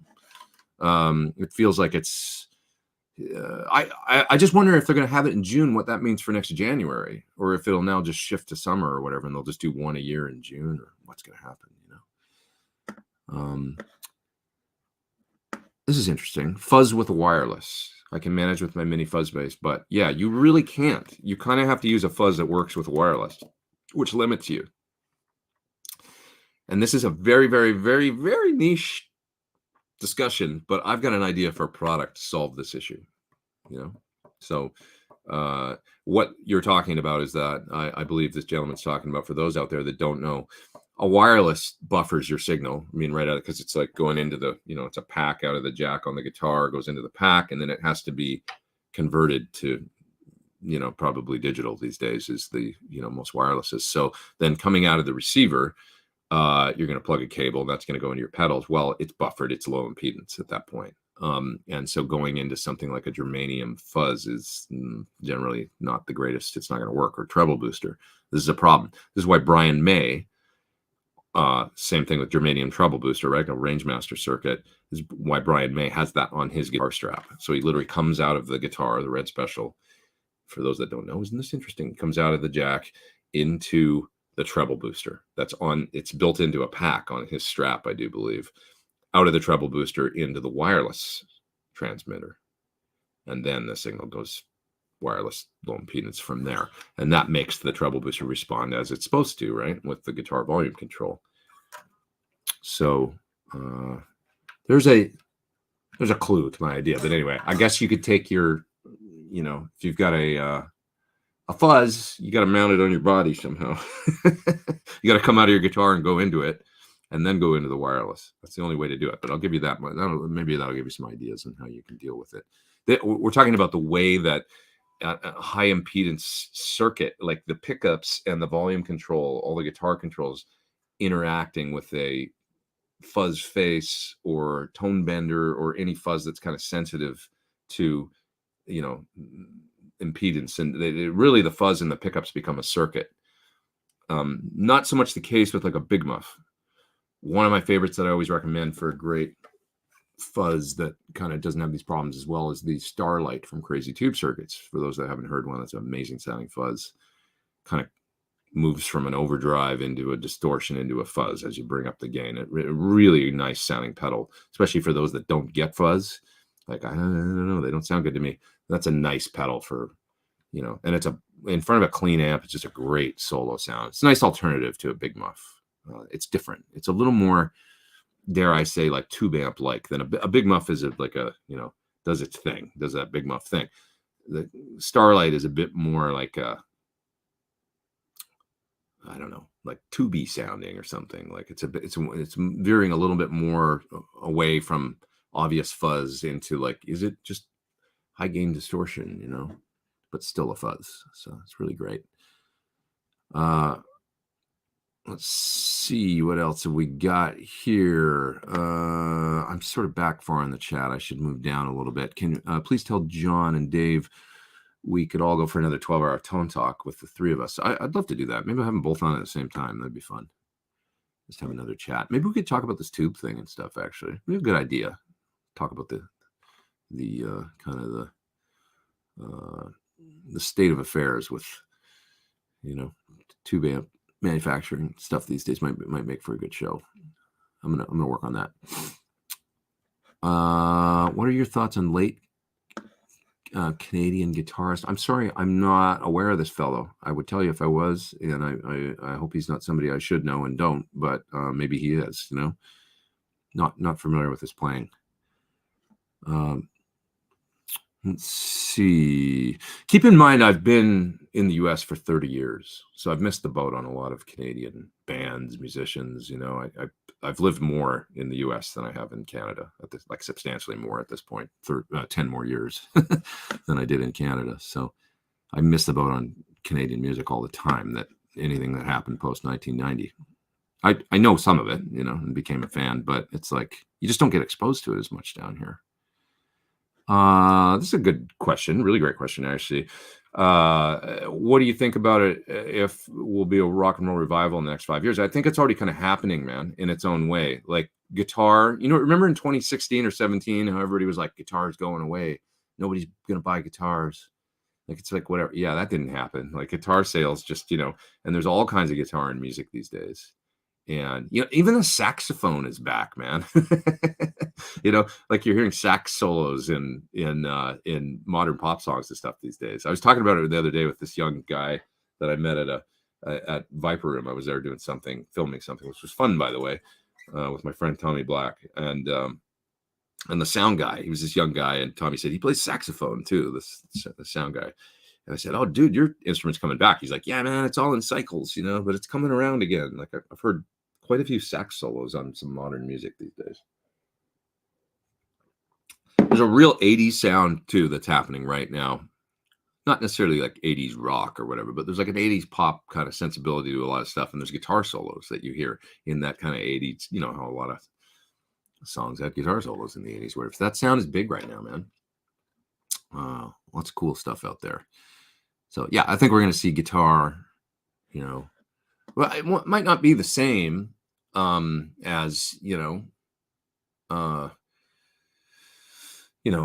rock and roll revival. I mean, like, it might not sound like old school rock and roll, but I think we're going to see, I mean, I think I was mentioning the other day, this guy Grandson that is, you know, he's out on the road right now doing a tour and stuff, like in his own way. I mean, he's like a mix of EDM and hip hop and definitely alternative. You know, there's a healthy dose of, like, I don't know, Royal Blood meets Nirvana or something in his sound, with some cool guitar and stuff. So it's just going to be a little different. That's all. Yeah. Okay. What else? I'm gonna move down to the bottom of the chat, or there's a super chat there that maybe I missed. Yep, this is my favorite Sunday tradition, says Vito. Thanks, man. I have a Marshall modded by a local amp guru. Would you be open to doing amps in the zone video on it? Is it really cool sounding? Are you in LA? Is it somebody that we know of, but that, you know, I haven't done? I mean, I've done them on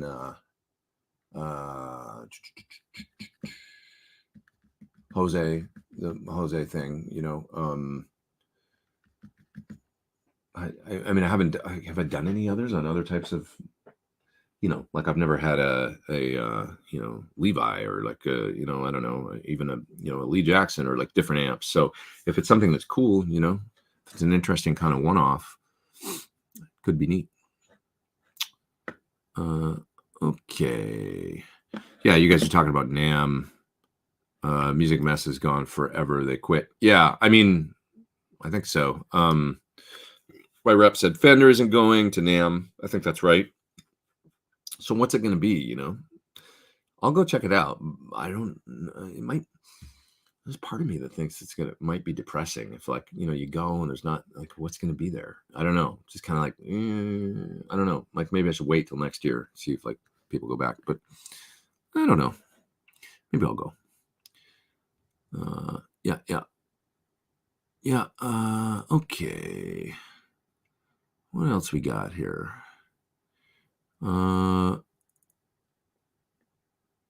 Let's see. There's another super chat. Moving down.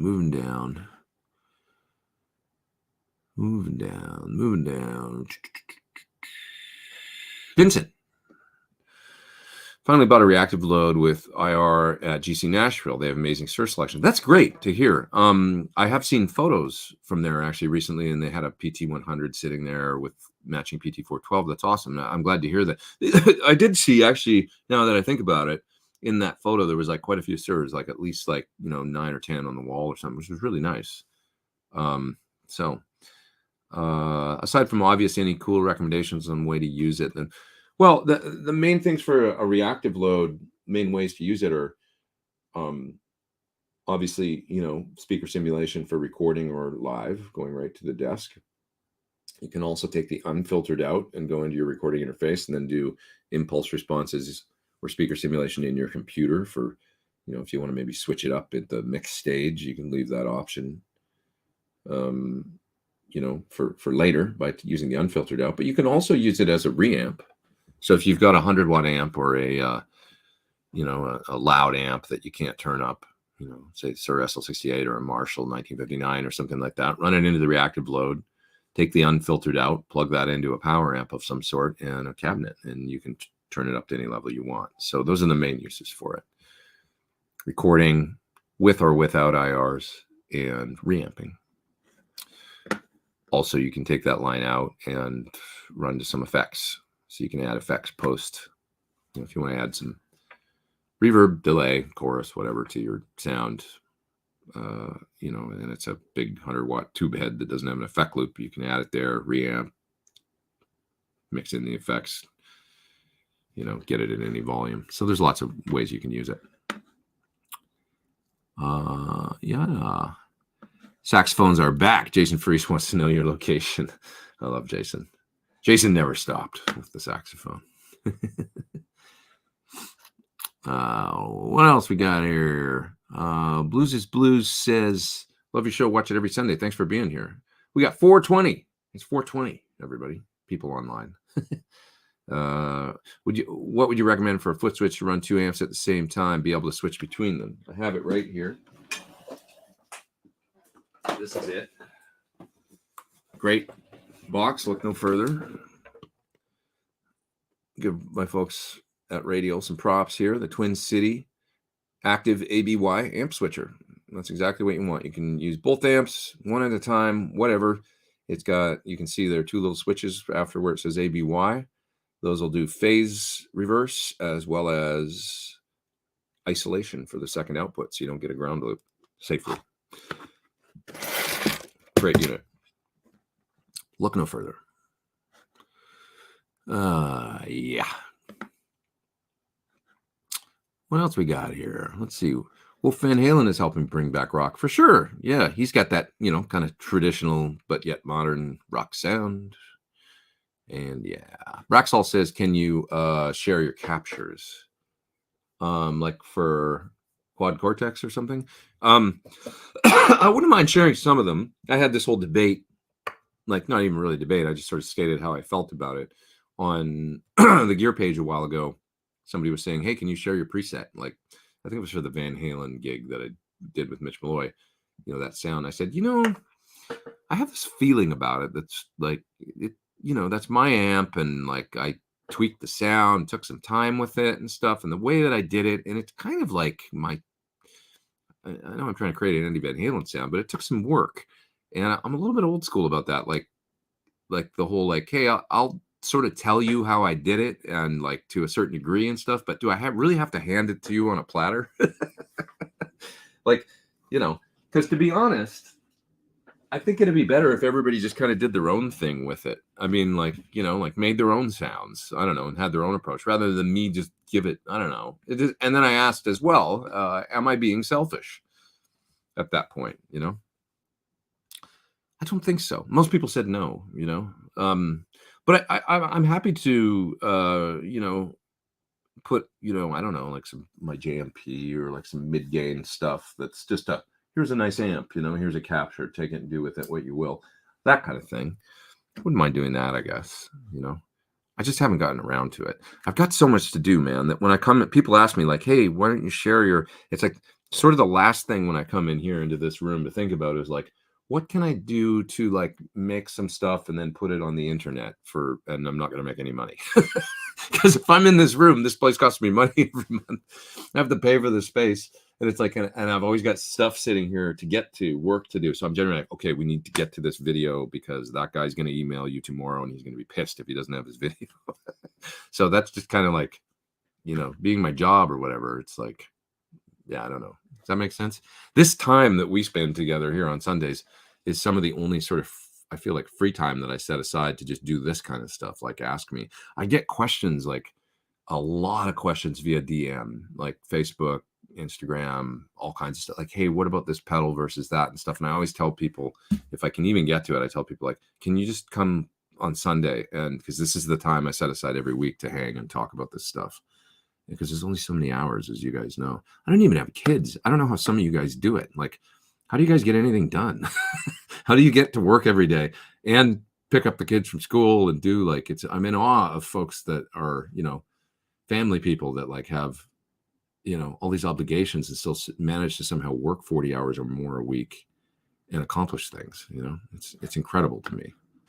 So anyways, Rhett says, I hope it's not like Summer NAMM. That was basically a high school science fair. See, that's my fear, dude, with NAMM, that I'm going to go and I'm going to be like, oh. Like I saw a few pictures of the Summer NAMM and it was like, so there's a Sweetwater event happening. I don't even know if it's been announced. It probably has, but that seems like a cool thing that I haven't talked about it yet, but probably will be there. So, and Rhett knows what I'm talking about. And but yeah, I just with NAMM, it's like my uneducated opinion about NAMM and where it's headed and stuff is like, I don't know if it's educated or uneducated, but I just think like, I know that NAMM's really expensive. For many, many, many years, a lot of folks manufacturers, have been like, why are we doing this? I guess we're just kind of doing this because this is the thing we do.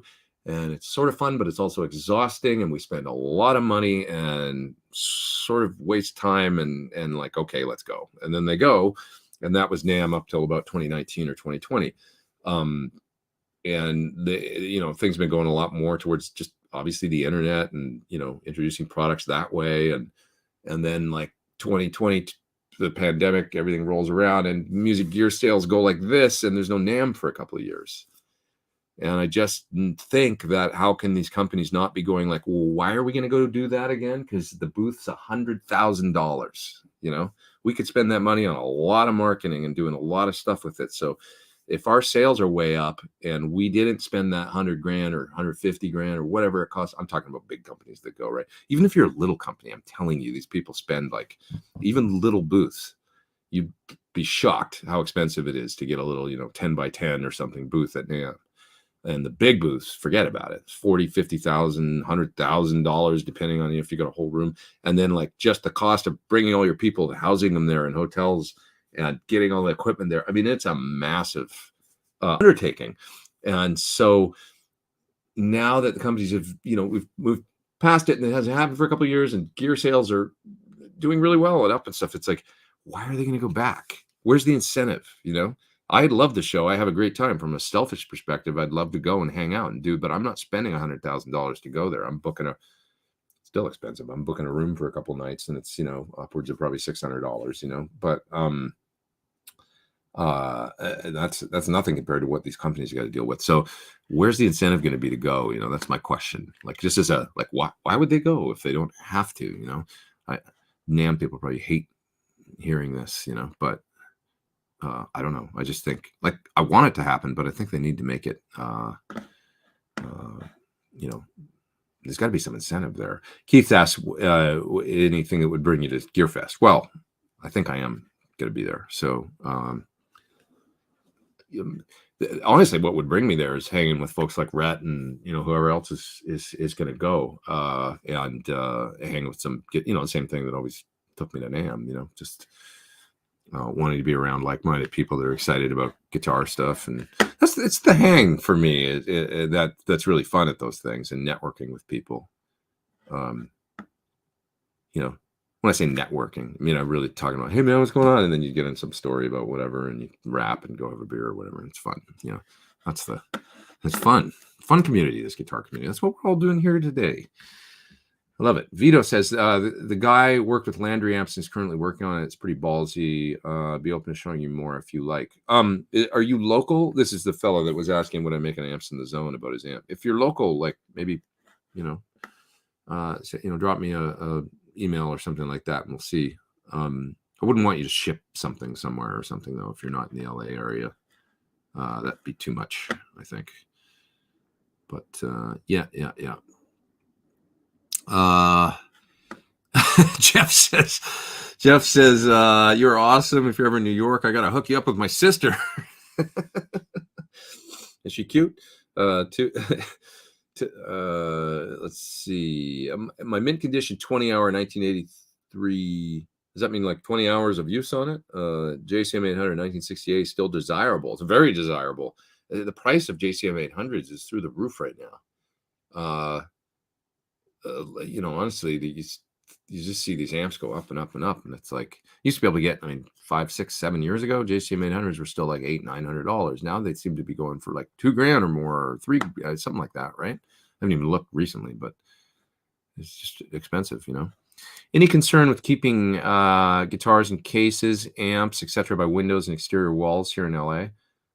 Not really, dude. Yeah, there's the weather here is sort of consistent compared to the East Coast, obviously, and it's generally sort of dry, but not. I'm sort of not, like, I don't know exactly what I'm talking about when it comes to this, but it doesn't strike me that it's as dry here as Vegas or something, where I go and like I dry out like my skin and everything. I don't have those problems in LA as much. Yes, it's a desert, but as far as guitars go, like I've never had anything, warp or dry up and crack or anything. I don't put much thought into it. I put like basically no thought into it, acoustics, humidifiers and things. Seems cool here. PT15 head and single 12 cab is my next amp. Versatile. It gets great sound at low volume. Thanks, man. Yeah, I agree. Yeah. Blaze Zone says, hope your shoulder isn't giving you too much trouble. Yeah, it seems a little better this week. I was complaining about my kind of shoulder issues that I've been having. It seems a little better. Thanks for asking. May I ask if you ever got the chance to meet Chester Bennington? Yeah, I knew Chester, fairly well that summer of 2008. We were on the Project Revolution tour, and I would see him every day. And he came out and sang Hunger Strike with us on tour. I think it was about a 40-show run or something like that, 39, 40 shows or something. And so, yeah, I played like 40 gigs with that guy. And it was a Linkin Park tour. It was a Project Revolution sort of festival tour. They were the headliners. And then Chris Cornell was direct support. So we would go up and play. And then maybe the fifth song of the set was Hunger Strike. And Chester would come out every night and do it. And that would be the first time the crowd would see him every night. And it was mainly a Linkin Park crowd. So they would go bonkers when he walked out on stage, And we did that song with him all summer. It was really great. And the last time I saw Chester was at Chris's service. and he sang Hallelujah with the guitar player from Linkin Park, and it was beautiful. And I just was shocked at how he pulled it off, because that would be a difficult thing to do. I mean, and he sang it just beautifully. And then 2 months later, he was gone. So it's really tragic and sad. But I spoke to him that day, and I said, "Hey, man, I haven't seen him in years, but I said, hey, man, that summer that we, that tour, I said, that was one of my favorite summers I can remember, And he said, me too, man. I remember him saying that, it was so much fun. It was like summer camp, hanging out, and it was outdoor venues, and we had a lot of cookouts and stuff. It was all like, amphitheaters, like, the sort of, Verizon Wireless Amphitheater or whatever, all over the country, those sort of sheds or whatever that are everywhere. And so we'd roll, it was like Groundhog Day. We'd roll into some new parking lot every day. And, I'd wake up in the morning, go out, and I'd be at this venue again, and, like go in for they always had nice facilities at those sorts of venues for catering and stuff. So you'd go in, and all the bands would be in there eating breakfast and hanging out. And, and Chester was he was the only guy actually in Linkin Park that I would see there kind of all day, every day. The other guys, you wouldn't see that much. Guitar player, he was around a little bit and stuff, but the other dudes, I didn't, maybe they were around, but they just kept themselves. I don't know. But Chester seemed to be out and about, in the venue, or he was always there at breakfast or at lunch and hanging out. And he was very personable, nice guy, just nice guy. Always very approachable, and just, it struck me as like pretty genuine dude, just nice person. So yeah, that's my memory of him. Yeah. Okay, let's see here. Thoughts on Sir Bella for a Gilmour-based platform? The pedal's probably great. That's probably a really good.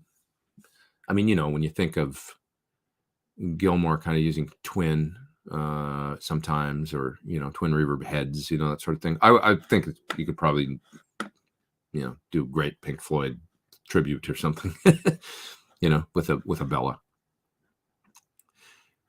It's got a great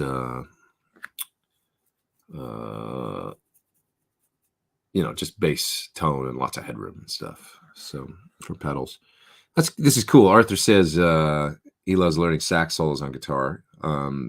Just kind of like, there's a lot of, Alan Holdsworth always said he was just trying to sound like a saxophone on guitar. I think, that kind of phrasing and, free sort of playing, not limited by boxes or shapes on the neck. But In Excess Never Tear Us Apart. I can hear that solo in my head right now. Great solo. Melodic, I love saxophone. It's cool. I think I like old Billy Joel and stuff, and E Street Band. I don't know, Saxon rock. Yeah. Oh wow, I'm back far in the chat, I think, right now, so I should maybe move down a little bit.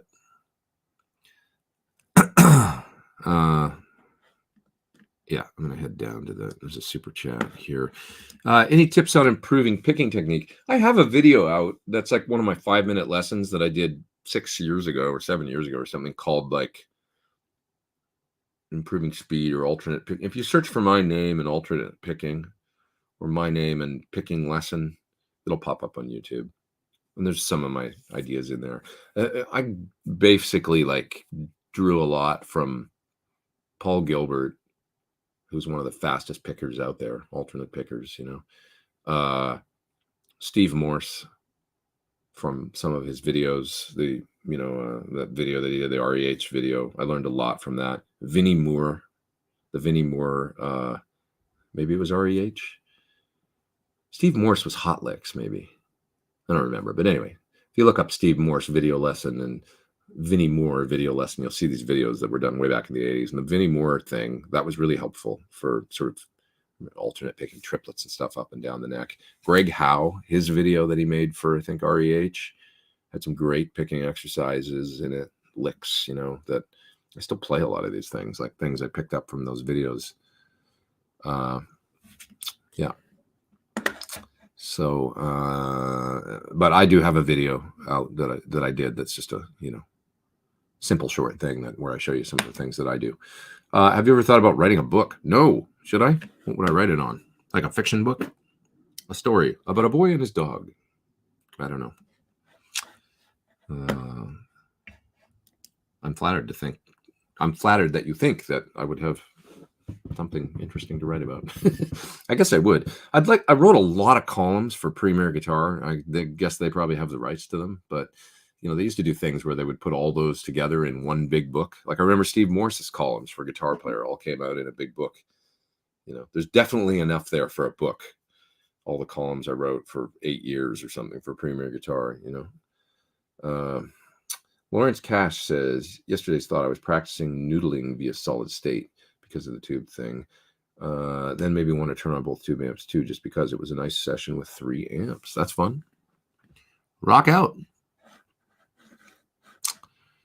Oh, yeah. Jeff says trade show marketing is changing big time. Ton of waste generated, and with improvements in virtual technology, the model shifts. Yeah, I mean, getting a lot of people places to all meet together when, it's like, I mean, we've seen the shift of people moving away to, working remote, and, you can live in Tulum or wherever and, run your business. It's like, it doesn't make sense anymore. Or at some point, a business has to become about business and not doing things just because, or, because it's fun. Right. And if the model's shifted away from, like, the economy will dictate, I think, if it just doesn't make sense, yeah. Yeah.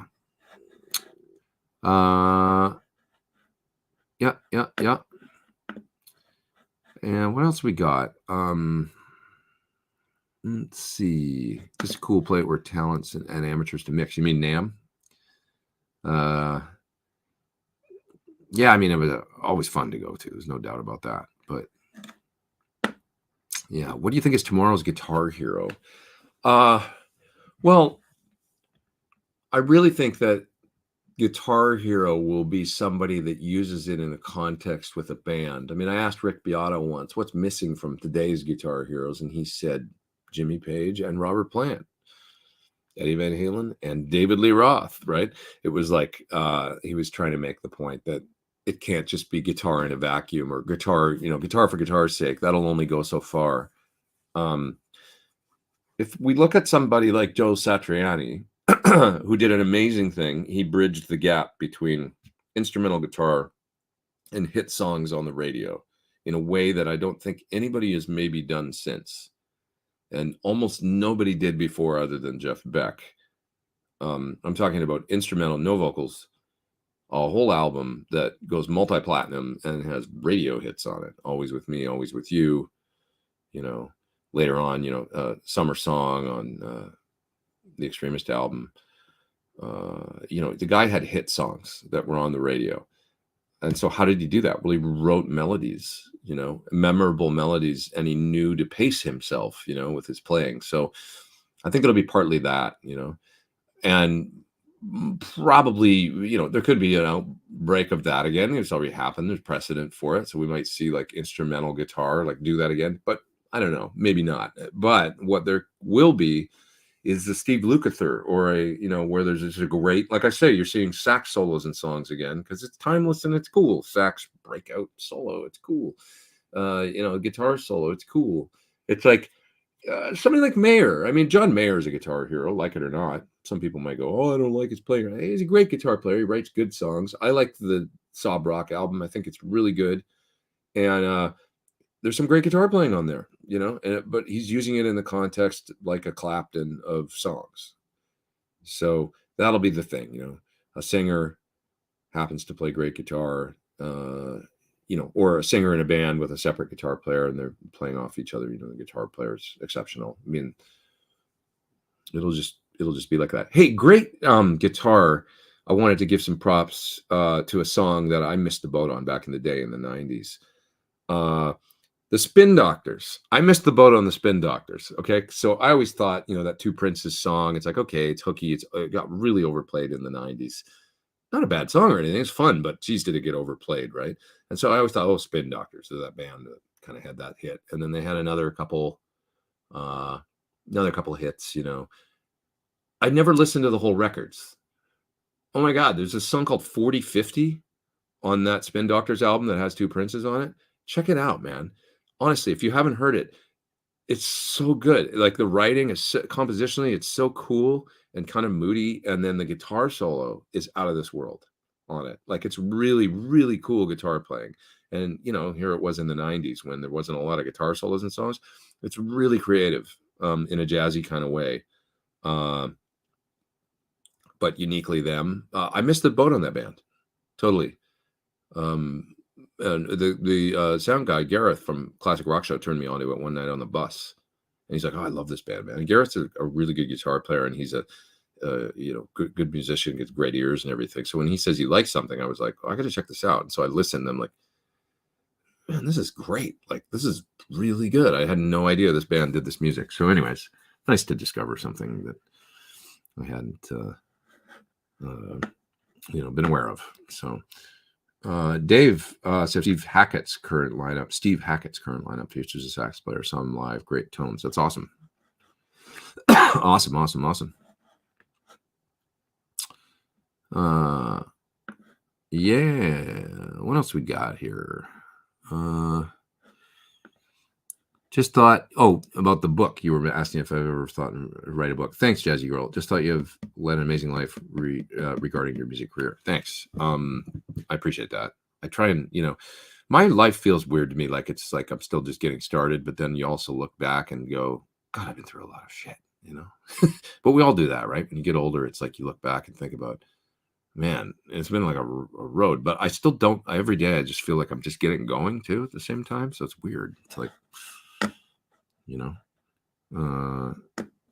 yeah, it's just a strange, strange thing. I guess that's good. I guess I'm trying to live in moving forward, live in the present, think about what's next. How do you achieve a good guitar solo sound with good sustain? Is it volume modulation, a pedal? Well, the thing you're not going to want to hear is that it's partially volume. Like a real good, I always find even here in the studio that I struggle a little bit and maybe use a little more gain than I would if I was like if you're old school making records, in recording studios, do we cut the guitar in the room with the amp is always or do you want to be in the control room? It's more pleasant in the control room, to be in there with your heads and listen with the monitors and everything. But the reality is the best result is probably going to come if you get out there in the room with the amp. That's how Eddie Van Halen did it. That's how, they were in the room with the gear, and it made for sustain. Like that's why big part of the Van Halen sound that people don't take into account when they're trying to get an Eddie Van Halen thing, the sustain of 100-watt Marshall that was cranked, very sure, but maybe baffled, not standing right in front of it, but the thing will sustain in forever, without needing to be that dirty. And sometimes people can perceive,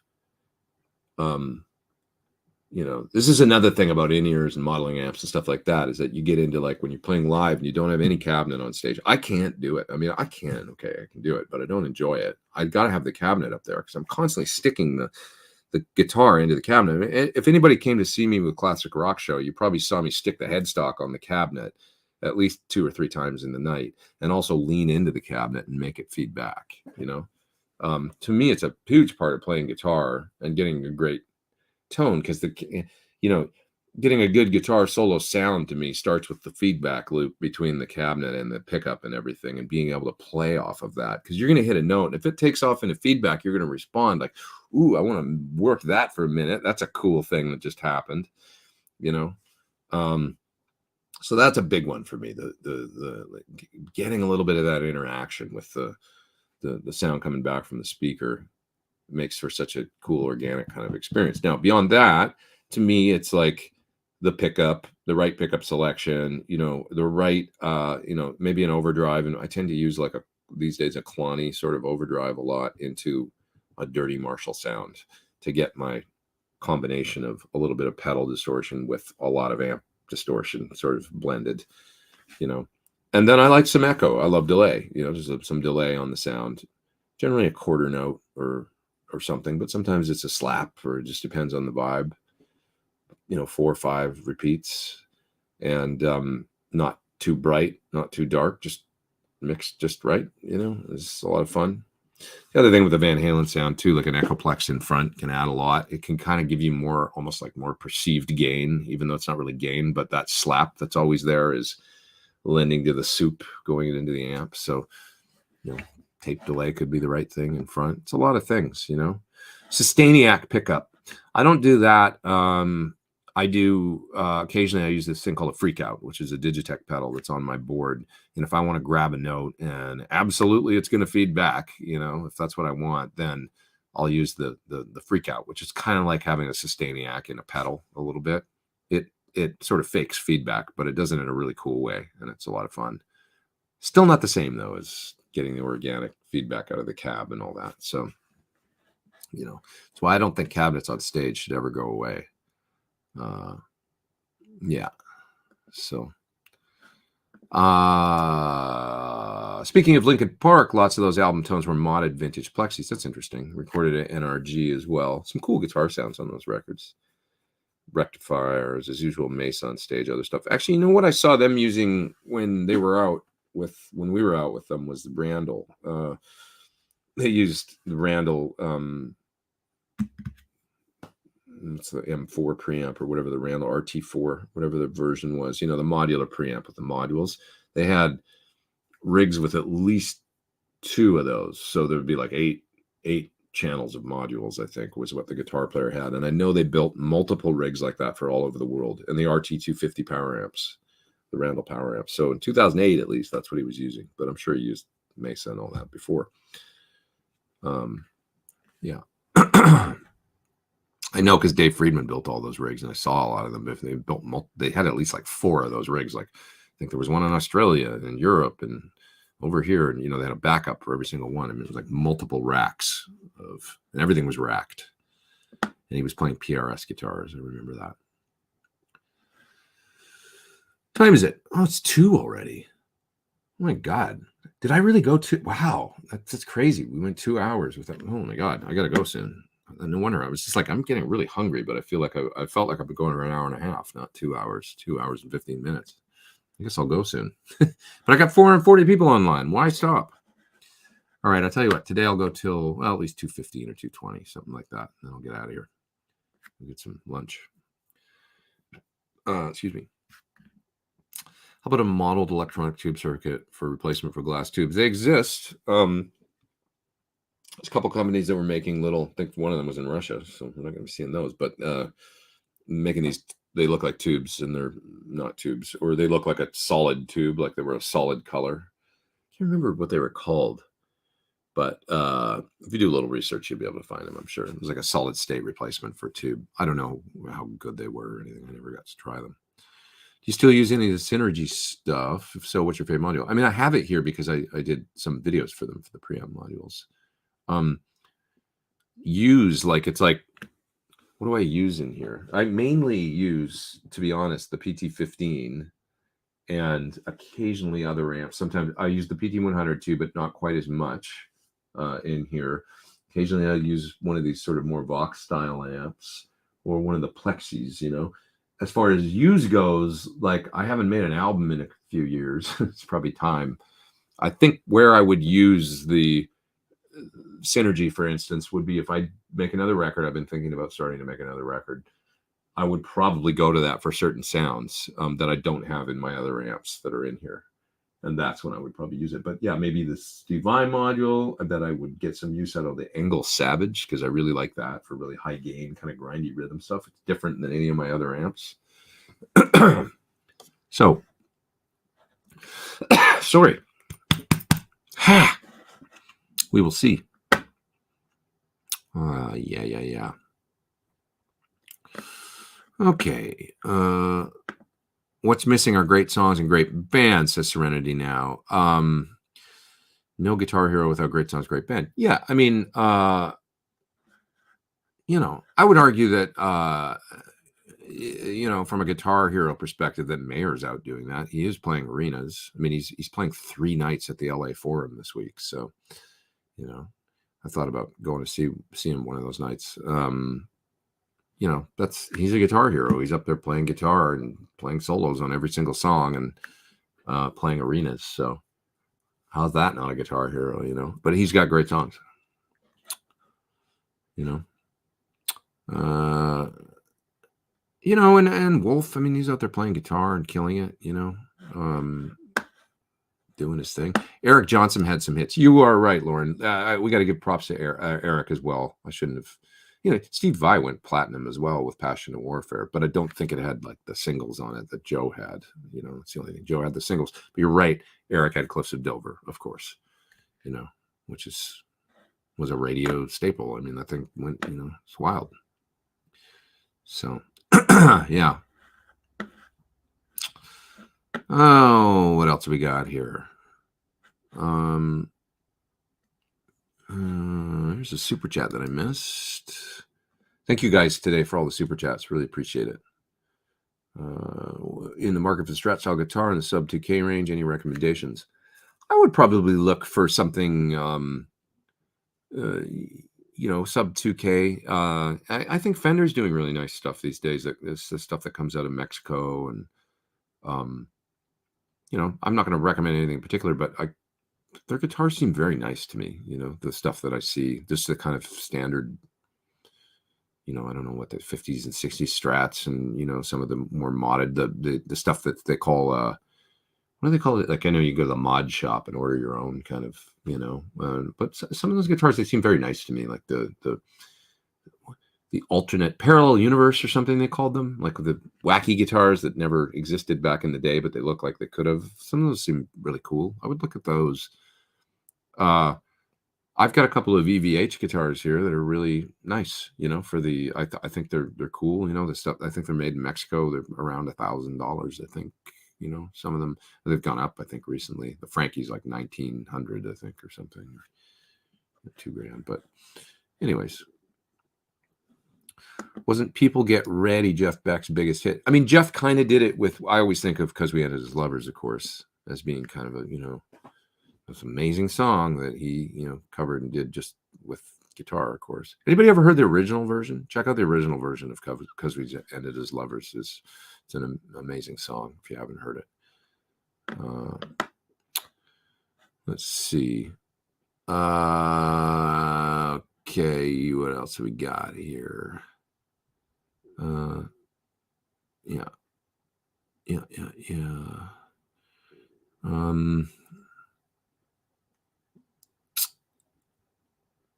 Are you touring with Melissa this time around? I'm not. No, but I did help her with her guitar rig.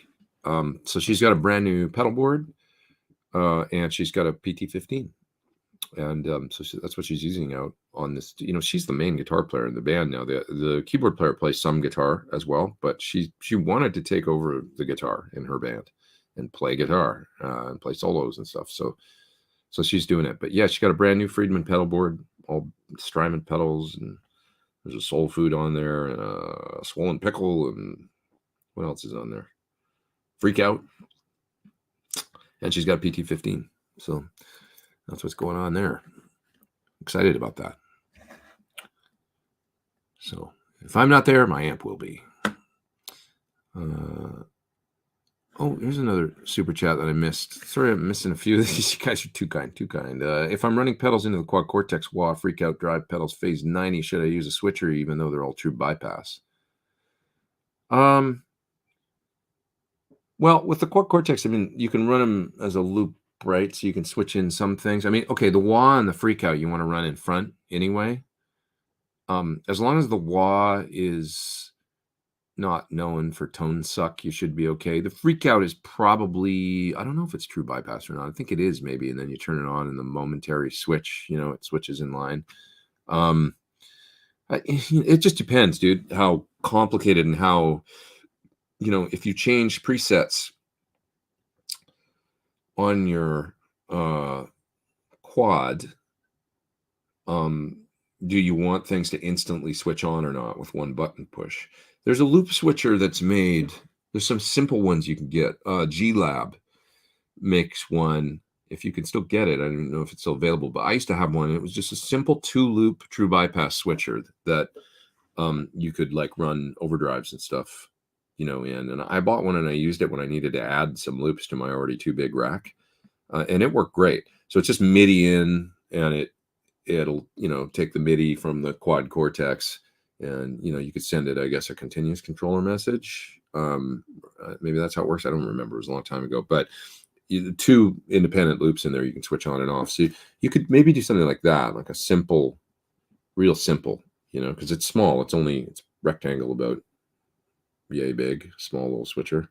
You can just mount it to the back of the board or something, and just add a couple loops to the quad cortex. But the wah and the freak out will be fine in front, I think. You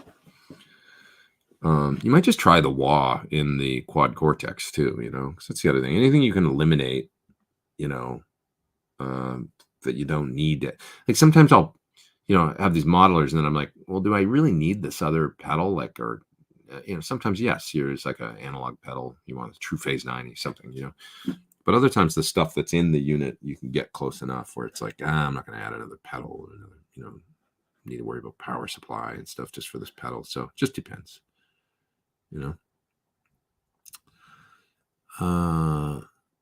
Let's see. Joe Satriani using Sans Amp plugin for his new album.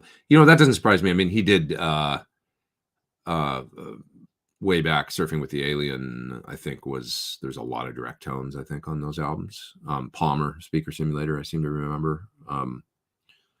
He's not a guy that shies away from doing things, that, to just get work done. I mean, it's fine. I mean, dude, listen to the tones. I mean, that Tone King plugin I just did the video for, some of those clean sounds and Edge of Breakup. I mean, I don't know that I would, even use an amp over that. I mean, like if I was going for that vibey thing, I mean, the tremolo on it sounds gorgeous, So on my last album, I mean, I used on the song L'Avenir, the main guitar tone, the rhythm guitar tone, that's a plugin. It's a Friedman BE100 Brainworks, because I plugged in to do the demo of it or whatever, just so we could track the drums. And it sounded so good. I was like, this tone sounds great. I'm just going to use this sound for the album. So I just used it because it was like, I'm happy with it. Why should I change it? So I like using it all. Yeah.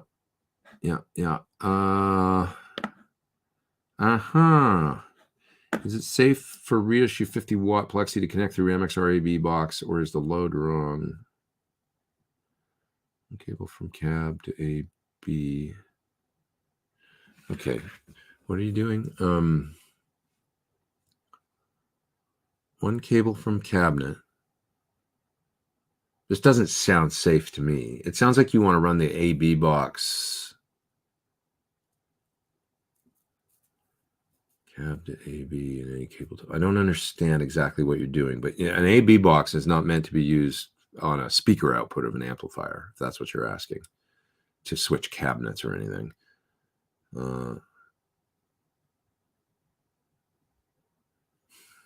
Cab to AB. This doesn't sound like a way to use an AB box. I just don't want you to, try see if you can detail, Richard, a little bit more of exactly what you're talking about doing.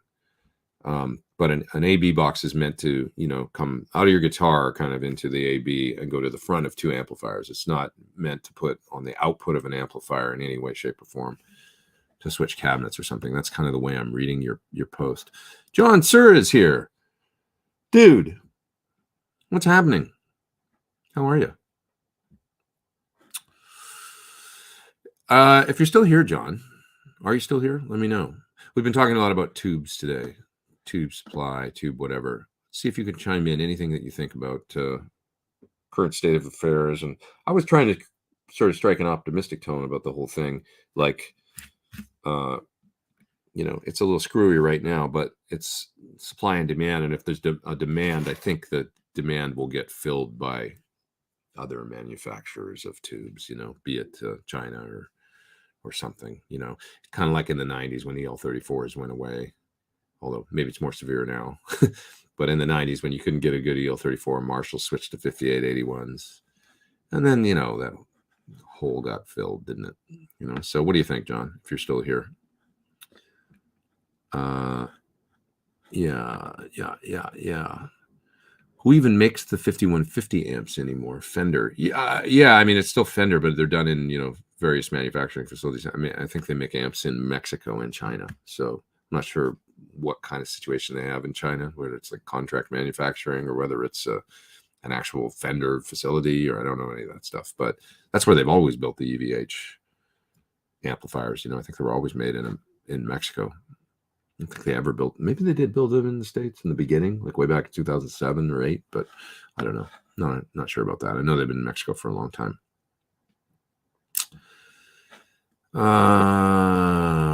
What else we got here? Yeah. Yeah, you guys are talking. I'm far back in the chat again, aren't I? So I don't even know if John's still here or not. But you guys are mentioning Ian as a modern guitar hero. I agree, and Ian Thornley, criminally underrated. You know, everybody should know about Ian because he writes great songs, sings amazing, and plays the hell out of the guitar. That is for sure. He's so good, it's painful. Yeah. Okay. Moving down in the chat. I'm gonna go to the end of the chat here and see what's see who's here, see what's happening. I saw Wolfie last night, and does that mean Oklahoma City? I think flawless and effortless performance. Yeah, he's really good, man. He's a monster. But John, it's great to have you here answering some questions in the chat. I see. Anyways, yeah, let us know what you think about tubes these days, if you think of it. Ryan says PVs or Fenders 5150 amps. I mean, I think they're both, valid. But just from the historical perspective, but James Brown is now the designer at so the guy that did the 5150 is now at EVH. So I guess that says something. John says we need a GoFundMe to eliminate certain issues. I think I know what you're talking about, but we're not going to talk about that on the show. Get us in trouble. It's a little inside joke. Anyways, all right, what else we got here? Tubes of slim pickings, says John. JJ gets parts from Russia. My advice is don't hoard. Try not to make this a toilet paper issue. Tubes last many more years than people. Well, that's true too. It's like, yeah, if they're working basically and they're working well and they've been working for a while, then don't change them. That's where it's at. Keep one spare set around, but if they're working, don't stress too much and wait for everything to, wait for a year or 6 months or whatever, and just use the tubes that are in your amp. That's kind of what I mean about the in the 90s, it there was no EL34s, and Marshall actually switched to making tubes out of to 5881s, right? But it evened out. It was like things seemed to work out, so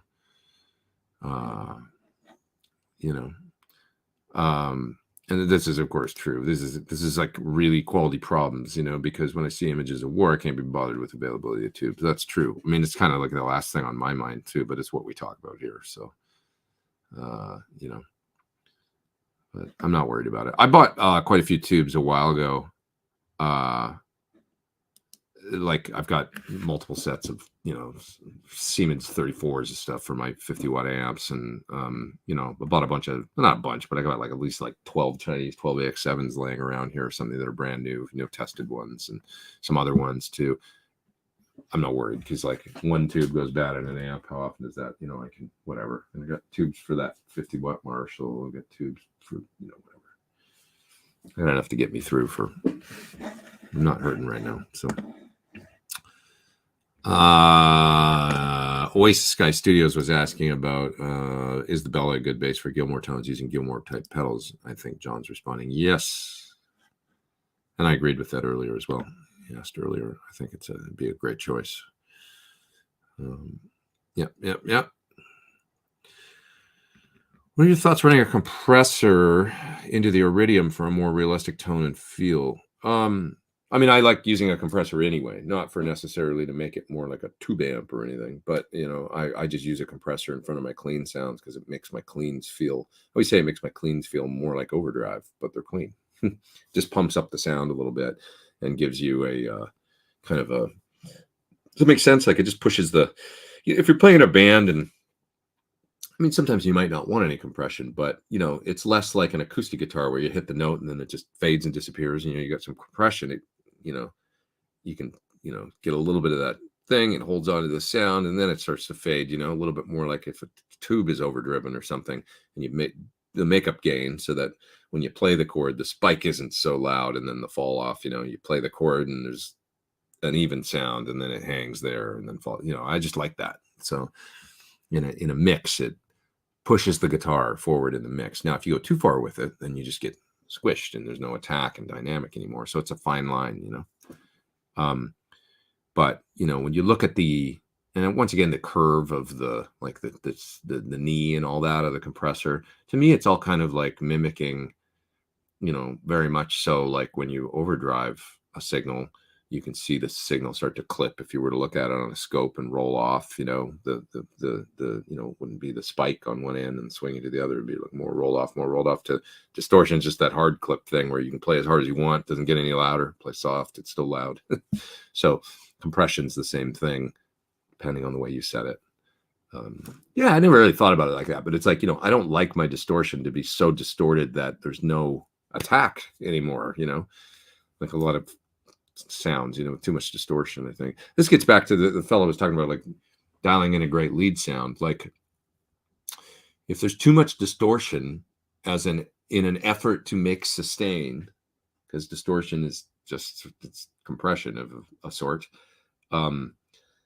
then you lose all the attack, and the character of kind of the attack is what, it's very expressive to me. I don't want to lose all the attack. So it's got to be, what makes a great lead guitar sound to me is there's a balance there of overdrive and you know, the compression that you get out of that, while also retaining some attack. Now, what do we do about the sustain? Well, if you've got a cabinet on stage and you're playing at some volume, it's not a problem because the guitar is going to feed back and it's going to be wonderful, you know. But if you don't have any cabinet, you run into this thing where now you're trying to dial in more overdrive to compensate for the lack of sustain you would have got just out of the natural feedback. And that's where we're losing the plot, I think.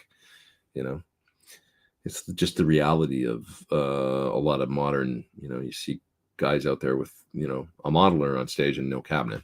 You know, you hear a lot of bands these days, and it's just all you hear coming off the stage is some acoustic drums, you know, and then in the PA there's guitar and everything. And it's like, to me, I think a great product and something I'd like to work on is like a little monitor for guitar that's a guitar speaker, like a 10-inch Celestion Greenback or something. Whether the cabinet's powered or I don't know what, but just something that we can get a little bit of sound into, that's compact enough to carry around, but that is like a little guitar cabinet that could maybe sit beside a monitor or beside your pedal board on stage, and is only like this big because it's a 10. It leans back and points at you, and you can get it at kind of any volume. Just dial that in enough to get a little bit of that feedback happening. Even when, you know, artists are like, no, we don't want any cabinets on stage. It's just like, well, can I just put this little thing down here that you're not even going to hear? Because it'll add to your show. And make your music better. You know, I think it'd be a good little product. Yeah. What else we got here? Let's see. Just listen to Ad. There was less distortion than people think. Yeah, it was volume. There was a lot of volume going on. You hear feedback all over those records. You know, you hear feedback all over most great rock and roll. Certainly Hendrix. I mean, it's like, Jimmy wouldn't have been Jimmy without that feedback loop. So it's just a big part of that sound. It's a big part of what makes electric guitar fun and great. So let's make electric guitar great again. Sorry. Yeah. What else we got here? This is a good question for John, actually. I have an SL68. Is there any reason to buy a 67 for the 50-watt feel? You know, personally, I like probably would think you're covered with the 68. With the low power setting, you're down around 60 or 50 watts anyway. I know it's a little different way to get there, but you know, you can always do the pull 2 tubes thing on a 68 as well, and set the impedance selector down to half of, you know, if you're using an 8 ohm cabinet, set it at 4 with 2 tubes pulled, and you can run your 68 like that too. But this having a small box is kind of its own unique, you know. I like the size of the little heads, you know. I kind of wish my Marshall was a small box. My, you know, it's a big box, but it's a 50, and it's like, sort of wish it was, you know. Kind of interesting, like Marshall didn't really, did they not do small box heads after the late 60s? Like after 69 or 70, you don't really see them into the 70s, like 71. I've never seen a small box 72 Marshall. They're always the big box. Maybe they just went, oh, this is too complicated to have more enclosures around than, you know, let's just do them all in one, you know, the 50s and the 100s. But yeah. Does playing a tube amp at low volume damage the tubes? Not really. You know, turning it up is what'll really work. But I mean, no matter what, it's a thermal thing, and it's heating up, and you know, there's going to be some degree of it getting used. The main, you know, the preamp tubes last a really long time. Power tubes are dependent on how hard you're running them, generally speaking, unless there's a problem in the tube. I mean, you could turn on a tube amp and one day, without even really playing it, you know, just red plates, you know, the tube just loses vacuum or does whatever, or has some issue, I don't know what, you know, and then whatever happens to them, and you just have an issue all of a sudden for no reason, like you're not pushing it. That said, probably if your tubes are working, you know, you're going to wear them out depending on how hard you're driving them, you know, turning them up. So don't play that loud. It's also about amp design, by the way, too. Some amps beat the hell out of the tubes just from the voltages and plate voltage and stuff like that. They, you know, work them hard, like, you know, because maybe the designer liked the sound that way, but it does make them less reliable. Other amps, like I think John can confirm, you know, the PT15 runs pretty cool, the tubes. You know, although there's kind of high plate voltage, I believe, because it's just a design that John did for the power amp. But the tube itself, like, I don't think, you know, you can turn it up and get, you know, a lot of headroom out of it and stuff like that for a 15-watt amp, but it's not cooking the tubes super hard. That's what he's told me anyway, that's how he designed it to be reliable, you know, that kind of thing.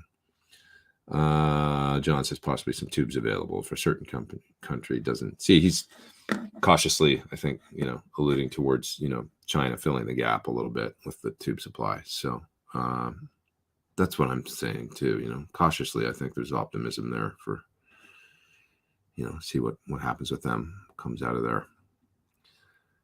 No better time than to ask this question. I know it's a blinking light coming from inside my Sir PT15 IR. That's the IR board. It's got a little light on it that blinks. I'm not sure why it blinks, but it does. What do we got here? Talking about old Charvels. Is it old Charvels? Weren't Charvels kind of all over the place? I had a Strat head that was 2 3/16, 1 3/4 nut width, really thin 80 to 84D, but some of the Jackson headstock were narrow and C shape. My Jackson is a more narrow, my old one, but not. It's not a 1 3/4, that's for sure. I think it's a 1 5/8, or maybe one in between 1 5/8 and 1 11/16. But it's a D. It's definitely a D. You know, and not. It's not tiny like an Ibanez Wizard neck, but it's not real big either. Yeah. I should go soon. Getting really hungry, but we got so many folks here. There's 442 of you still here. So how can I leave? I'll tell you what I'm gonna do. I got a carrot cake here. Let's have a little snack. Who doesn't like snacking? It's from Creation. It's gluten-free. It's delicious. Long chat today, says Surf B. Yeah, I mean, John's here. Folks are here. Rhett's here. It's a nice hang. I'm out of coffee, but other than that, everything's great. Have you heard whether or not the Chinese factory is back up and running? Well, there's another Chinese factory. So there's the other one, the one that was the main one forever. I don't think it's up and running, but I've heard cautious optimism that it will be coming back online at some point. But there's another one that makes other tubes. Like I say, what you can get right now. I sound like an ad for Tube Amp Doctor. I'm not. I just know this is where you can get them. Go to Tube Amp Doctor website. Look for the red base EL34s and 6L6s.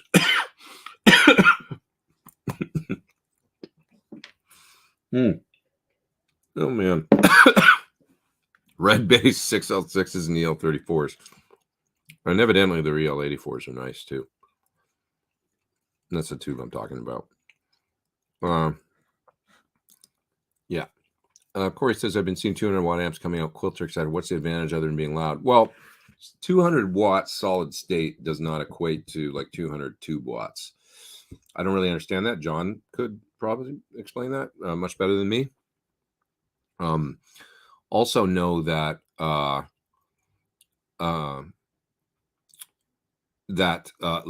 whether you run your solid state amp at 4, 8, or 16 ohms greatly affects the wattage with a solid state amp. I don't understand why that is either, but it's the case. So generally you'll see, like, if it's rated for 200 watts at 4 ohms, then it's 100 watts at 8 ohms and, 40 watts at 16 ohms or something. I don't understand that, but and don't quote those numbers, but you will see that with most solid state amps in the specs, that it's impedance dependent. So, and it, like, 200 watt solid state never sounds like a Marshall Major. That's 200 watts. It's not in the same ballpark even, I don't know why that is, but Brooke says Peter Stroud's latest rig looks killer, using 2 Marshall, the little studio vintage amps, plus 2 Notes and your IRs. Yeah, I saw he's said some nice things about my 2 Notes IR pack that I've got out. He's using the black back cab, I believe, to go to the PA, and he's really digging it. Yeah. John's talking about the how the tubes, in the amp, SL68 and SL67 in low power running cool, as is the PT15 with JJ's cruising. Yeah, so the amp, like, I use the same PT15 for both classic rock show tours, pushed, the amp being on about 4 on the master, like making good, if not full power, pretty close to it. And I did 2 full tours, 30 gigs each or so, 3-hour shows, no problems with tubes. Yeah, the way it's designed. Tube life has a lot to do with design. Hot bias sounds good, but each tube's PV Classic 30 comes to mind. My PV Classic 30 literally smelled like it was cooking. Like it was like, is it on fire? It seemed like something was wrong with it. Just the design, like it smelled like it was cooking the tubes. And it never sounded good after a while. I got that amp. Somebody got it for me as a gift. It was really sweet, but I actually really liked the 20, the little classic 20 that they had in the 90s. That is a sleeper amp. Talk about a great lead sound. When you talk about combos, like you hear about, Warren DeMartini or Steve Lukather, using combos like the little Fender Champs, the Rivera ones or whatever on early, albums in the early 80s to do solos and things. The little PV Classic 20, ripping little lead amp, like great sound. So that amp sounded great. I think it was a 10-inch speaker and about the size of a Blues Junior, but with a fuller EQ section and everything on it.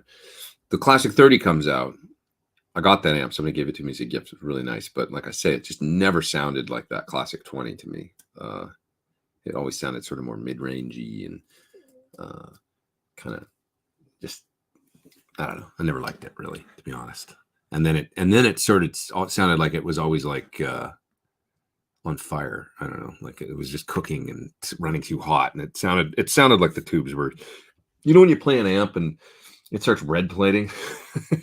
Like you're like, is there something wrong with that? Like, who turned on the overdrive pedal? And then you look around behind your amp and like the tubes are like glowing bright red, Oh, that's what's happening. What's happened to me more than a few times. But anyways, that's what that Classic 30 always sounded like to me.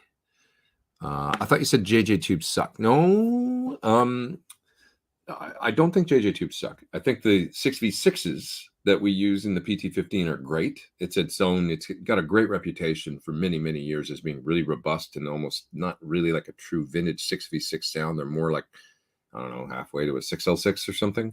They just sound bigger than what I think of as a 6v6. And so I like that tube.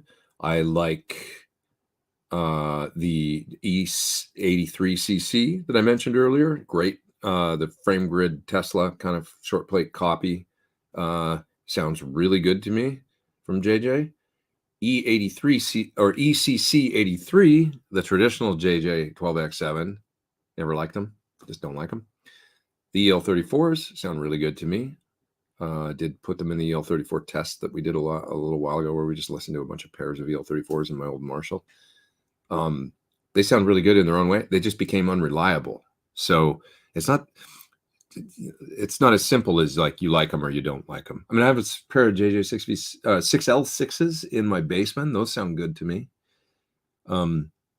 It's like we got to go on a tube by tube basis, and also like if there's a bunch of failures in your like this amp has JJs in it. We used to use them in all the PT100s had JJ EL34s. They were reliable. They sound great. All of a sudden, you start getting all these failures, like, all the time. That happened, So then it's not that I don't like them or that they suck. It's that over the years, they work. Oh, all of a sudden, here's a sucky bunch that, and you can't, if you're making amps and stuff, if you're John or if you're Friedman or something, you're like, oh, I've had a whole bunch of, half the tubes we got this month are bad. I mean, it just becomes like a economic thing. It's like, I can't be buying all these and sending back. It's just, you need something that works. The main thing with tubes for manufacturers, I mean, yeah, sound is really important, but these days it's like, do they work? Like, can you get them and do they work? And are they not like, $100 a tube, So there's these sorts of, concerns, Peter Evans, super chat. Thanks, man. Joined late. I know I'm running late. I'm still having fun though. Let's just go 3 hours for this one. What the hell? 9 more minutes. Joined late, but wanted to know about videos this week. Okay, I've got, what have I got to do? A Sackless pedal, a major cool release from a major manufacturer. That's a cool pedal that I can't tell you any more than that, but stay tuned. It'll be cool. An acoustic guitar that I'm doing a review for Guitar World magazine. That's got to come this week. I think between those 3 things, that'll kind of be it. That'll be enough for 1 week if I can get to all that. Sounds like a lot of work to me. I've got a fuzz to do too here. I've showed this a couple times on my show.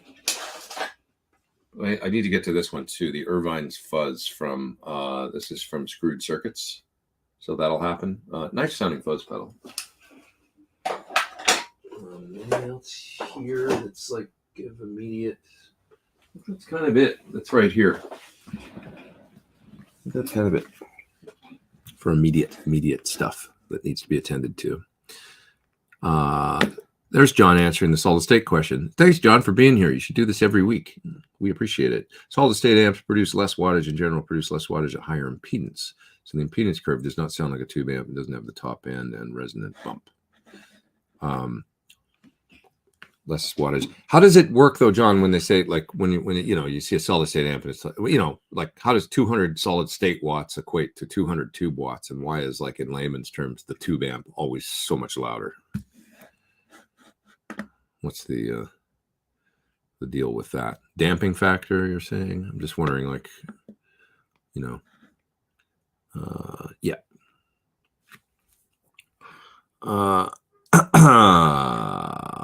Get John Sir in the stream. Well, we could do that, but he's I don't know if he's video ready, if he's done his makeup or not today, he's probably not, What's that one? Chinese first choice okay, but this is not the time to be changing tubes. Yeah, I agree. That's good, solid advice from John as always. Yeah, just hang on to your tubes if I think everything will be okay eventually here, but for now, just no reason to switch if your tubes are working. If you maybe can pick up a spare set of output tubes or whatever, a couple 12X7s, but if you don't need any, there's no reason to, like John said, don't go toilet paper on it, Yeah.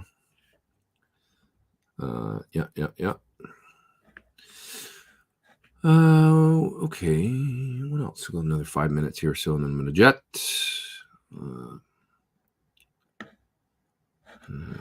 Lauren makes a good point. I mean, I agree with him here. Is a $100 tube to keep your $2,700 amp running another 3-4 years really that bad? I don't think so. I mean, I like buying a few select. They're tested and they come from a good place. Some nice 12X7s and that kind of thing. And it's cool to have a few around, right? It's not. I mean, it's an investment. So I've got my little stash of NOS and, as well as a bunch of, like I say, I bought, 12X7, not a bunch, but I've got like 12 good tested low noise Chinese 12X7s around, and so a couple JJ and a couple other things lying around that if I need to switch 1 or 2 tubes out, I'm not worried about it. Everything's working. So, yeah. John says he's not a big hardtail guy. I'm not really either, like on a Strat. I mean, we'll leave that to the Teles. On Strats, it's, to me, I think Joe Bonamassa saying like his favorite Strat was a hardtail, but I don't know. I just like, part of a Strat to me is the trim. It's fun, The part of the tone is being able to wiggle the bar. So, because of the damping factor, John says, maybe that's to do with he's asking the question about wattage earlier. I'm not sure if that's response to that. Anyways,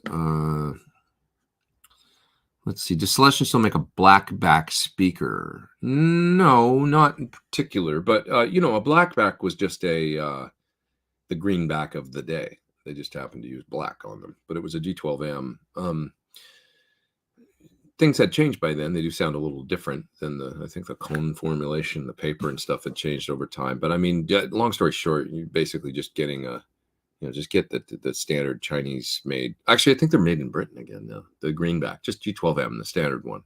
That's, if it makes you feel better, you could color the back black.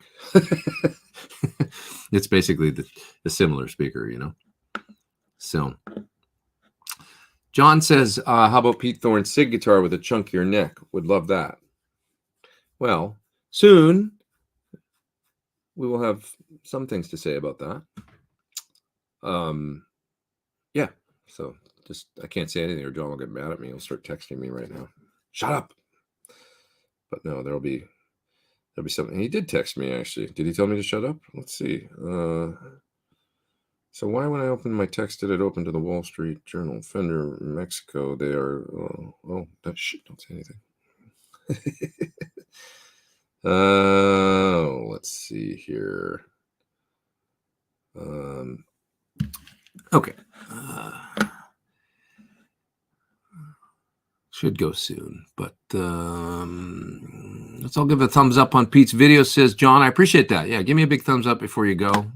Hit the like, share it if you like, and I'll be back again next week. I suppose I should go. I kind of don't want to. I'm having fun talking with you guys, but it seems silly to go over 3 hours. Let's go another 2 minutes, and then I'll jet.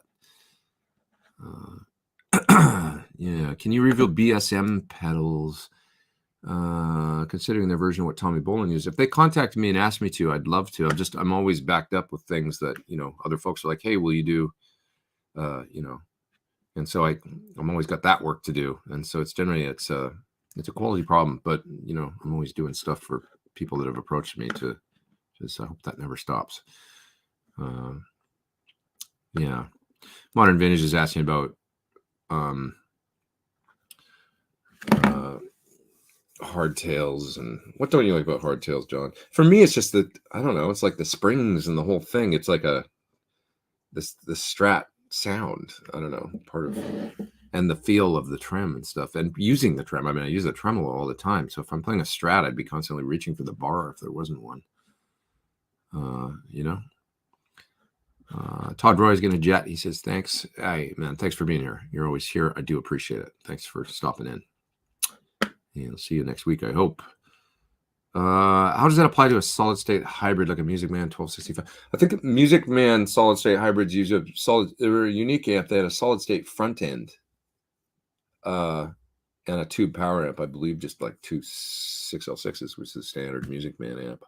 Kind of like those amps. They had a thing. You know, great tones from Brian Too Loud McLeod playing those old Music Mans. I have a fond memory of whether or not I'd play it now and like it or not. I have, you know, a certain affinity for any amp that was around when I first became fascinated with guitar. There was a lot that I can think of that probably weren't. I mean, the Legend amps, the Laney AOR amps. John's probably rolling his eyes at me right now going, oh God, those were crap, you know. But all these amps that were out when I was a kid and I used to see in the music store, I have an affinity for those, you know, because it's like when I first started playing, you know, and the boogies that were out then, the, you know, the early, you know, the Rivera Fenders that, like I said, like the Super Champ or the Concert or these different amps. Certainly JCM 800s, you know, and any other off brands. I mean, Sundown, I remember, or, you know, what else? I don't remember what, well, I had a Trainer solid state combo was my first amp, but I don't remember if Trainer was really doing cool tube amps then or not. I also, my second amp was an Ibanez amp. It was like a 112 combo that was 50 watts and had a distortion channel that sounded okay, you know, passable. I remember that. It was a step up from my little Trainer, that's for sure. But I've got an affinity for any of these kind of, you know, amps that I remember from when I was a kid, and I was just so obsessed with guitar, you know. What's your 2-notes cabs for AC/DC tone? I would say go straight to the Blackback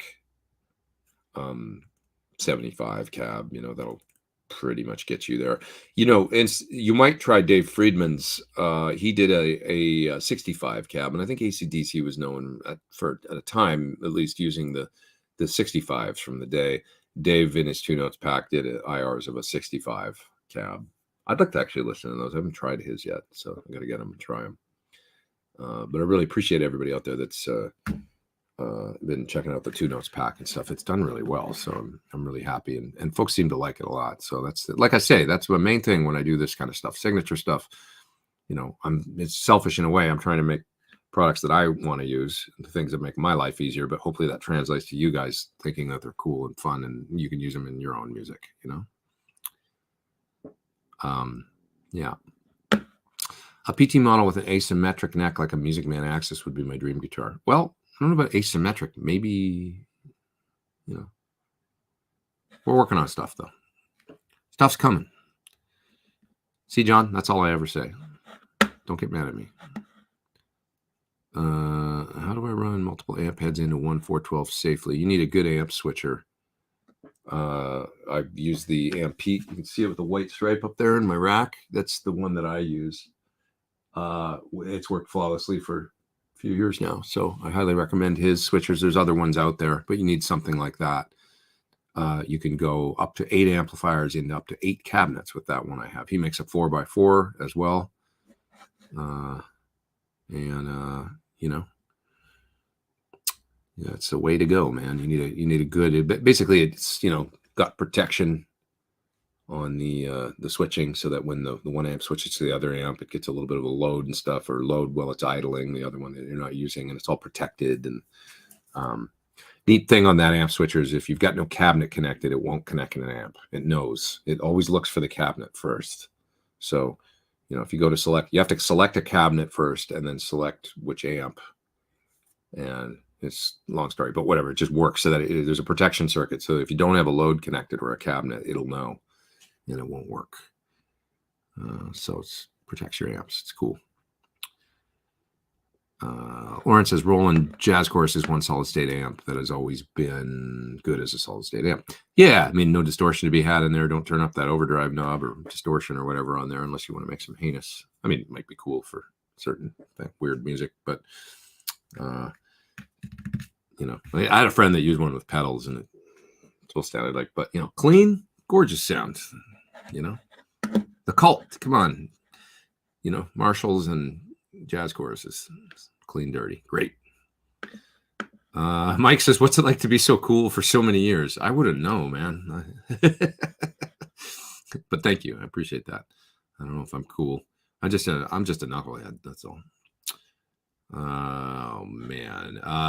Gentleman said he enjoyed the video about bright caps. I appreciate that. Thanks, man. Yeah, I'd want to do it. Yeah. What day do you want to pop by a house when you're in Vancouver?